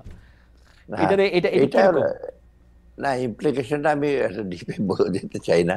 এটা হলো সেই সময় যে মামলাটা করেছিল, ওতে কিছু ম্যারিট হয়তো ছিল, বলেছিল, এখন উনি এটাতে ইসে করেন নাই, এখনো পার্সু করেন নাই। বাকিগুলো কিন্তু, এটা কিন্তু অনেকগুলো মামলা, এই যে ওয়ার্কার্স ফান্ড কম্পেনসেশন ওগুলো নিয়ে, বাকিগুলোতে কোনো ম্যারিট প্যানেল যেটা এটা ইসে করেছে। এটা কিন্তু আগে মোটে, যেমন আমি বলি, ইউনূস সাহেব যখন গ্রামীণ ব্যাংক ছাড়লেন, কেসে হারলেন, এটা কামাল হোসেন সাহেবের মতো লোক গিয়ে ডিফেন্ড করলেন, এবং রেহমান সাহেব তখন চেয়ারম্যান ছিলেন, তখন তাকে এক্সটেনশন দেব। ওরা বলে যে এটা রেশনাল ডিসিশন, বাংলাদেশ ব্যাংক থেকে কোনো অবজেকশন দেয় না। কিন্তু জাজ এটা করেছে এক ব্যক্তি, আপনি জানেন কে ছিল, তার হাজবেন্ড এটা লিখে টিকে জাজমেন্টটা দিয়েছে, আপনি নামই তো জানেন কে, আমি নাম বলবো না, যার স্ত্রী মন্ত্রীও ছিলেন, হ্যাঁ তারা গিয়ে দিয়ে আসছে, ওনার দিলেন। তো ওই রকম ম্যানিপুলেশন তো এখন আউট অফ কোয়েশ্চেন। লেট, যে চিফ জাস্টিস যিনি আছেন, স্যার, অত্যন্ত ওরকম জ্ঞানী। ম্যানিপুলেশন না আসে শুনলে একটু মানে দ্বিধা লাগে, মানে এর চেয়ে কম আসে কিনা, মানে ধরেন ওই সময় 100 আসতো, এখন ম্যানিপুলেশন 20-এ নাইমে আসছে, আমাদের অবস্থা কি এরকম নাকি শূন্য? মানে আমি কোর্ট কাচারির কথা বলতেছি। না না, কোর্ট কাছে আমার জানা যায় বলে সিকিউরিটি এক্সচেঞ্জ কমিশন তো হারলো একটা কেসে, ও আচ্ছা এসে আচ্ছা আচ্ছা। কোটি কোটি টাকা নিয়ে গেল, ইনকোয়ারি আছে, কোর্ট বলছে যে ইনকোয়ারিটা প্রপার হয় নাই। এখন আমি ওদেরকে বলছি, তোমরা প্রপার ইসে করে ইনকোয়ারি করো, ফাইন্ডিংস কি। কিছুদিন আগে বেক্সিমকে আমরা বোর্ড চেঞ্জ করেছি, সেটা তো প্রথমে স্টে করলো ওরা, ইন্ডিপেন্ডেন্ট 11 জন করে দিয়েছি। তো স্টেপগুলো পরে আবার অ্যাপিলেট ডিভিশনে গেছে, যে অ্যাপিলেট ডিভিশন না প্রপার, তখন ম্যাক্সিমাম ওই নতুন বোর্ডে চলবে। পুরনোরা গিয়ে যারা সালমানের সঙ্গী, তারা একটা কেস করেছিল। আমরা তো ইসে করি নাই, ম্যানিপুলেট করিনি, প্রথম হচ্ছে স্টে হবে না। স্যার, আমাদের একজন দর্শক মানে অনেক আগে যেহেতু প্রশ্ন করেছেন, আমাদের অনেকে এই প্রশ্নটা করলেও উনার নামটা আমরা সামনে আনছি, কারণ উনি অনেকবার এই প্রশ্ন করেছেন। ওনার নাম শাহাদাত রুবেল। উনি আপনার কাছে জানতে চেয়েছেন সরকারি চাকরিজীবীদের বেতন ভাতা বৃদ্ধির কোনো পরিকল্পনা আছে কিনা, বিশেষ করে নবম পে স্কেল বা মহার্ঘ ভাতা কোনো কিছু দিবেন কিনা, বিশেষ করে 11 থেকে 20 গ্রেডে কর্মচারীদের অবস্থা নাকি খুব খারাপ, এবং তারা যে একটা দাবি করেছে এটা আপনিও জানেন, এটা আপনি কোনো কিছু এটা নিয়ে আপনি বলবেন কিনা? না, এটা প্রথমত পে স্কেলটাকে তো একটা ডেমোক্রেটিক গভর্নমেন্টের পে স্কেল আমরা টাচই করবো না, আচ্ছা বুঝতে পারছেন তো? আচ্ছা যেটা ডক্টর ফরাসুদ্দিন সাহেব করে গেছে, এগুলো কিন্তু আমরা করতে পারবো না। এবং এই জন্য আমরা কিন্তু এসে আছি যে বহু বহু লোকের বৈষম্য হয়েছে, পে স্কেলে ঝামেলা হয়েছে, টাইম স্কেল বন্ধ করেছে, গ্রেডটা ঠিকভাবে করে নাই, সেগুলো আমরা টাচ করতে পারছি না। কারণ পে স্কেল কিন্তু বেতন না, ভাতা, dearness allowance, time scale, promotion নিচে, ওগুলো সব রিলেটেড। এখন যেটা কিছু কিছু দাবি আসছে, বিশেষ করে ডিয়ারনেস অ্যালাউন্স, মহার্ঘ ভাতা, এটা সেটা, এটা আমরা দেখছি, এটা ফাইন্যান্স মিনিস্টার আমরা এক্সামিন করছি। এখানে হলো কি, এগুলো বিশেষ করে এগুলো তো আমি জানি যে কোনরা কারা সবচেয়ে বেশি এফেক্টেড, যারা একেবারে 10 থেকে 13, 1-2রা, ওরা এতটা না। তা আমরা এটা পর্যায়ে, কিন্তু এখানে কতগুলো জিনিস আছে যে আমরা যদি এটা করি, গভর্নমেন্টের ওই মহার্ঘ ভাতাটা, এখন এটা কিন্তু ইনফ্লেশন একটা টেন্ডেন্সি, চট করে কয়েক হাজার কোটি টাকা তাদের হাতে যাবে। হাতে যাওয়া মানে অনেক দূরের পুঞ্জীভূত টাকা তারা খরচ করবে, তাই না? এটা আমরা একটা কষ্টে দেখছি, টাইমিংটা সেটা। তবে এটা সক্রিয় বিবেচনা আছে, আমরা দেখবো কখন কি করা যায়।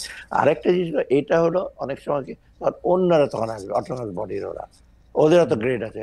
যেমন আপনার ওয়াটার ডেভেলপমেন্ট বোর্ড আছে, পাওয়ার ডেভেলপমেন্ট আছে, আপনার ওরা বলে যে আমরা তো এই গ্রেডে অনেক আটকে আছে, আমাদের কি। তো এটা কিন্তু বিরাট ইসে হবে, চাপ পড়বে। তবু সরকারি কর্মচারীরা ওরা রিলেটিভলি কষ্টে আছে। তার মানে স্যার, আপনারা পে স্কেলে হাত দিচ্ছেন না, সেটা আসলে নির্বাচিত সরকারি এসে এটা করার কথা, তারাই এটা করবেন, এবং মহার্ঘ ভাতার ব্যাপারে আপনারা সক্রিয়ভাবে বিবেচনা করতেছেন, কিন্তু বাজার এবং অন্যান্য কিছু বিবেচনা, এটা আসলে মানে এত সহজ সিদ্ধান্ত না। এবং আমার বাজেট কনস্ট্যান্টের যেখানে আপনি দেখেন, গত 5 মাসে, August, September, October, November, tax collection was very low. মানে আপনি ব্যবসা বাণিজ্য প্রায় 3-4 মাস বন্ধ ছিল, এখন পিক আপ করছে। আমার তো সেই রিসোর্সটা দেখতে হবে।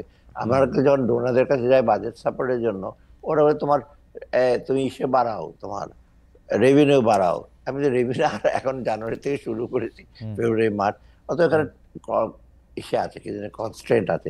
কিন্তু আমরা অন্য জিনিস কিন্তু বাদ নেই। যেমন আপনি বলি, এই যে 300 গাড়ি পড়ে গেছে, পুলিশকে কয়শো কোটি টাকা দিতে হলো, আমার গাড়িগুলো তো দিতে হবে, তারপরে অন্য এগুলো তো আমি কোনদিন বন্ধ করি নাই। হ্যাঁ, ডেফিনেটলি।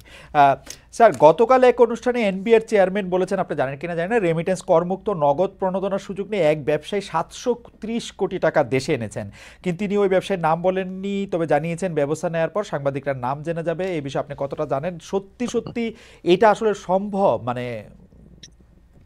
এটা এনবিআর আরেকটা কেস দেখতে পাচ্ছি। হ্যাঁ, এনবিআর তো এটা নিয়ে আমার সাথে ডেফিনেটলি কথা বলেছে যে স্যার এটা ঘটেছে, সে একটা টাকা নিয়ে আসছে, এই টাকাটা নিয়ে এসে বলে স্যার এটা রেমিটেন্স কি করে হয়, কারণ হতে পারে সে ওই যে যারা অন্যান্য যারা আছে, আমাদের দিন মজুররা যারা আছে, তার কাছে টাকাটা কালেক্ট করে, যেটা এগ্রিগেটর বলি আমরা অনেক সময়, $100 মিলিয়ন, $50 মিলিয়ন নিয়ে তা নিয়ে আসে এখানে। তো অতএব সে হয়তো এটা করেছে, অথবা সে কিছু টাকা পাচার করেছে, এটাকে রেমিটেন্স বলে বৈধ করার জন্য নিয়ে আসছে। রেমিটেন্সের সুবিধা, আপনি তখন আর ধরবেন না, এই যে তুমি পাচার, সে পাচারের যে ইনভেস্টিগেশনের হাত থেকে বেঁচে যাবে। কিন্তু এখন প্রবলেম হবে এটা দেখাতে, এনবিআর দেখতে যে কোত্থেকে এলো, তার সোর্স কি ছিল। এখন দরকার তার ব্যাপারে এটা আসলে অর্থ পাচারের লিঙ্ক কিনা, বা করাপশন লিঙ্ক কিনা, বা অন্যখানে ম্যানিপুলেশন করেছে কিনা। অর্থাৎ এটা একটা ভালো কেস এক্সাম্পল হারাত করেছে NBR is on it. Sir আমাদের লাস্ট টু কোশ্চেন। প্রথমটা হচ্ছে যে গত জানুয়ারি মাসে আপনি শতাধিক পণ্যে ভ্যাট আর সম্পূরক শুল্ক চুক্তি শুল্ক বৃদ্ধির অধ্যাদেশ যখন জারি করেন তখন আপনি বলছিলেন যে এইটা অনেক সমালোচনা হইলো, আপনি বলছিলেন যে এইটার কারণ কিছুদিন পরে জানানো হবে। এইটা কি এই ভ্যাট বৃদ্ধির সিদ্ধান্তকে জনগণের কেউ কেউ বলছিলেন যে জনগণের পকেটও কাটা পড়তেছে, এটা নিয়ে কি স্যার আপনি আর কিছু বলবেন যে এটা আসলে সিদ্ধান্তটা ঠিক ছিল? না, এটা শোনেন, আমরা ভ্যাট এত কম, আর এটা মেইন কারণটা ছিল কি, ভ্যাট কোনো জায়গায় 2.5%, কোনো জায়গায় 5%, কোনো জায়গায় 7%, পৃথিবীর কোনো দেশে ভ্যাট এত ক্যালিব্রেটেড হয় না, এবং এটা কিন্তু আমরা ইমপ্লিমেন্ট করতে অসুবিধা হচ্ছিল। তখন ইউনিফর্ম আমরা করতে চেয়েছিলাম যে 15 না যেতে পারি, 12, 13, 10 যাই সবগুলো একটু ইউনিফর্মলি বাড়ায়। এটা একটা রেশনাল। সেকেন্ড হলো, ভ্যাট কিন্তু অপেক্ষাকৃত আমাদের দেশে অনেক কম। ইন্ডিয়াতে ভ্যাট 17 থেকে 18% পর্যন্ত আছে। আর এটা হতে পারে আমরা যেটা করেছিলাম যে কতগুলি পণ্য বা অনেকগুলো তো খুব উচ্চ ভ্যাট আছে, সিগারেট থেকে ধরো অনেক ভ্যাট, আমরা কিছু কিছু করেছিলাম। এইটাতে আমি ভেবেছি এবং 12,000 কোটি টাকা ওঠার কথা। রিয়েক্ট যেভাবে করেছে মনে হচ্ছে যে পৃথিবী ধ্বংস হয়ে যাচ্ছে একেবারে। কয়েকটা যে ওষুধের ব্যাপারে আমি বলছি সাথে সাথে কমিয়ে দিয়েছি।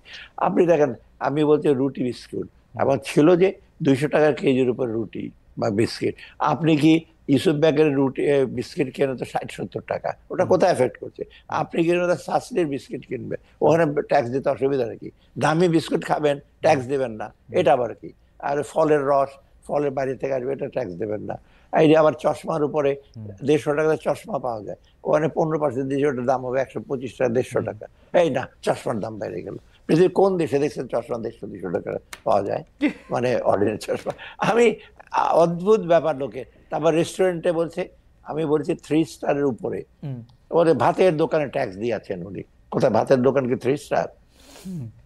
এর কক্সবাজারে লক্ষ লক্ষ লোক যায়, ট্যাক্স নেয় না, এবং বেশিরভাগ জায়গায় তো এই যে আমি গত কয়েক মাসে ট্যাক্স 16 লক্ষ লোক তখন আমাকে দিচ্ছে, বললো যে লোকজন আসছে, ট্যাক্স দেবে না। মানে রেস্টুরেন্ট ওরাও ট্যাক্স দেয় না, হোটেল বলে বাদ দেন, ট্যাক্স দেওয়া লাগবে না। এইগুলি ফাঁকিবাজি করে তো এত অভ্যাসটা হয়ে গেছে ট্যাক্স না দেওয়া বাকি। ওদের ট্যাক্স দেন, আবার ওরা সেবা দেন।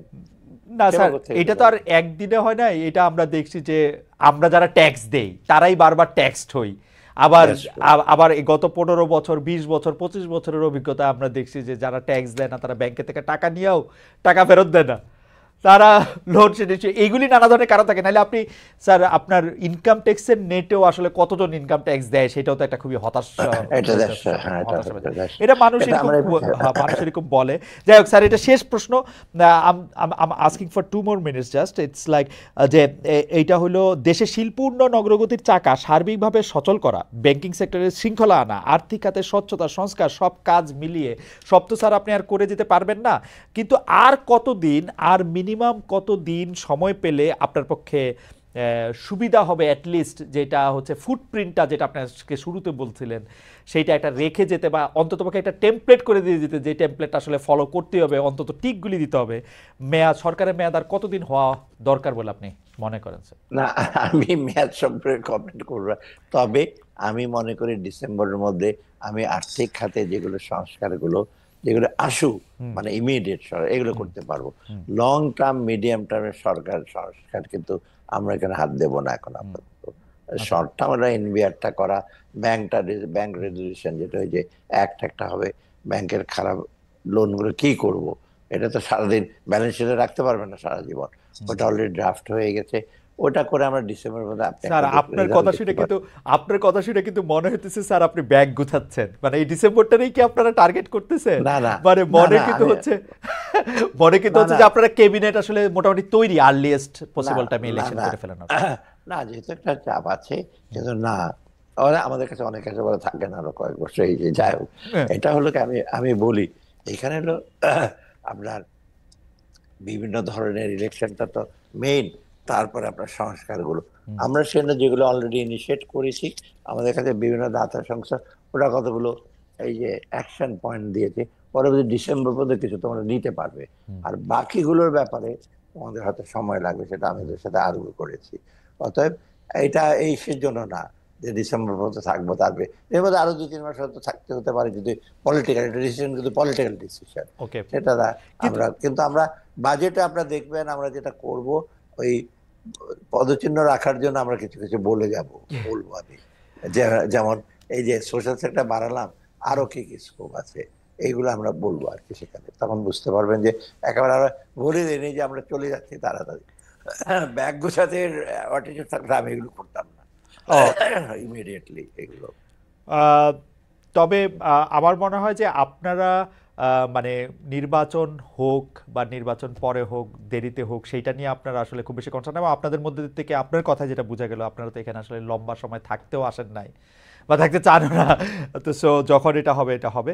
আপনাকে অনেক ধন্যবাদ ডক্টর সালাউদ্দিন আহমেদ। আমরা অনেক বিষয় আপনার কাছ থেকে আজকে খোলাখুলি এটা জানতে পারলাম। আপনি আমাদেরকে সময় দিয়েছেন সেজন্য আমাদের শুভেচ্ছা এবং কৃতজ্ঞতা জানাই। ধন্যবাদ আপনাকে, দর্শক আমরা দর্শকদের।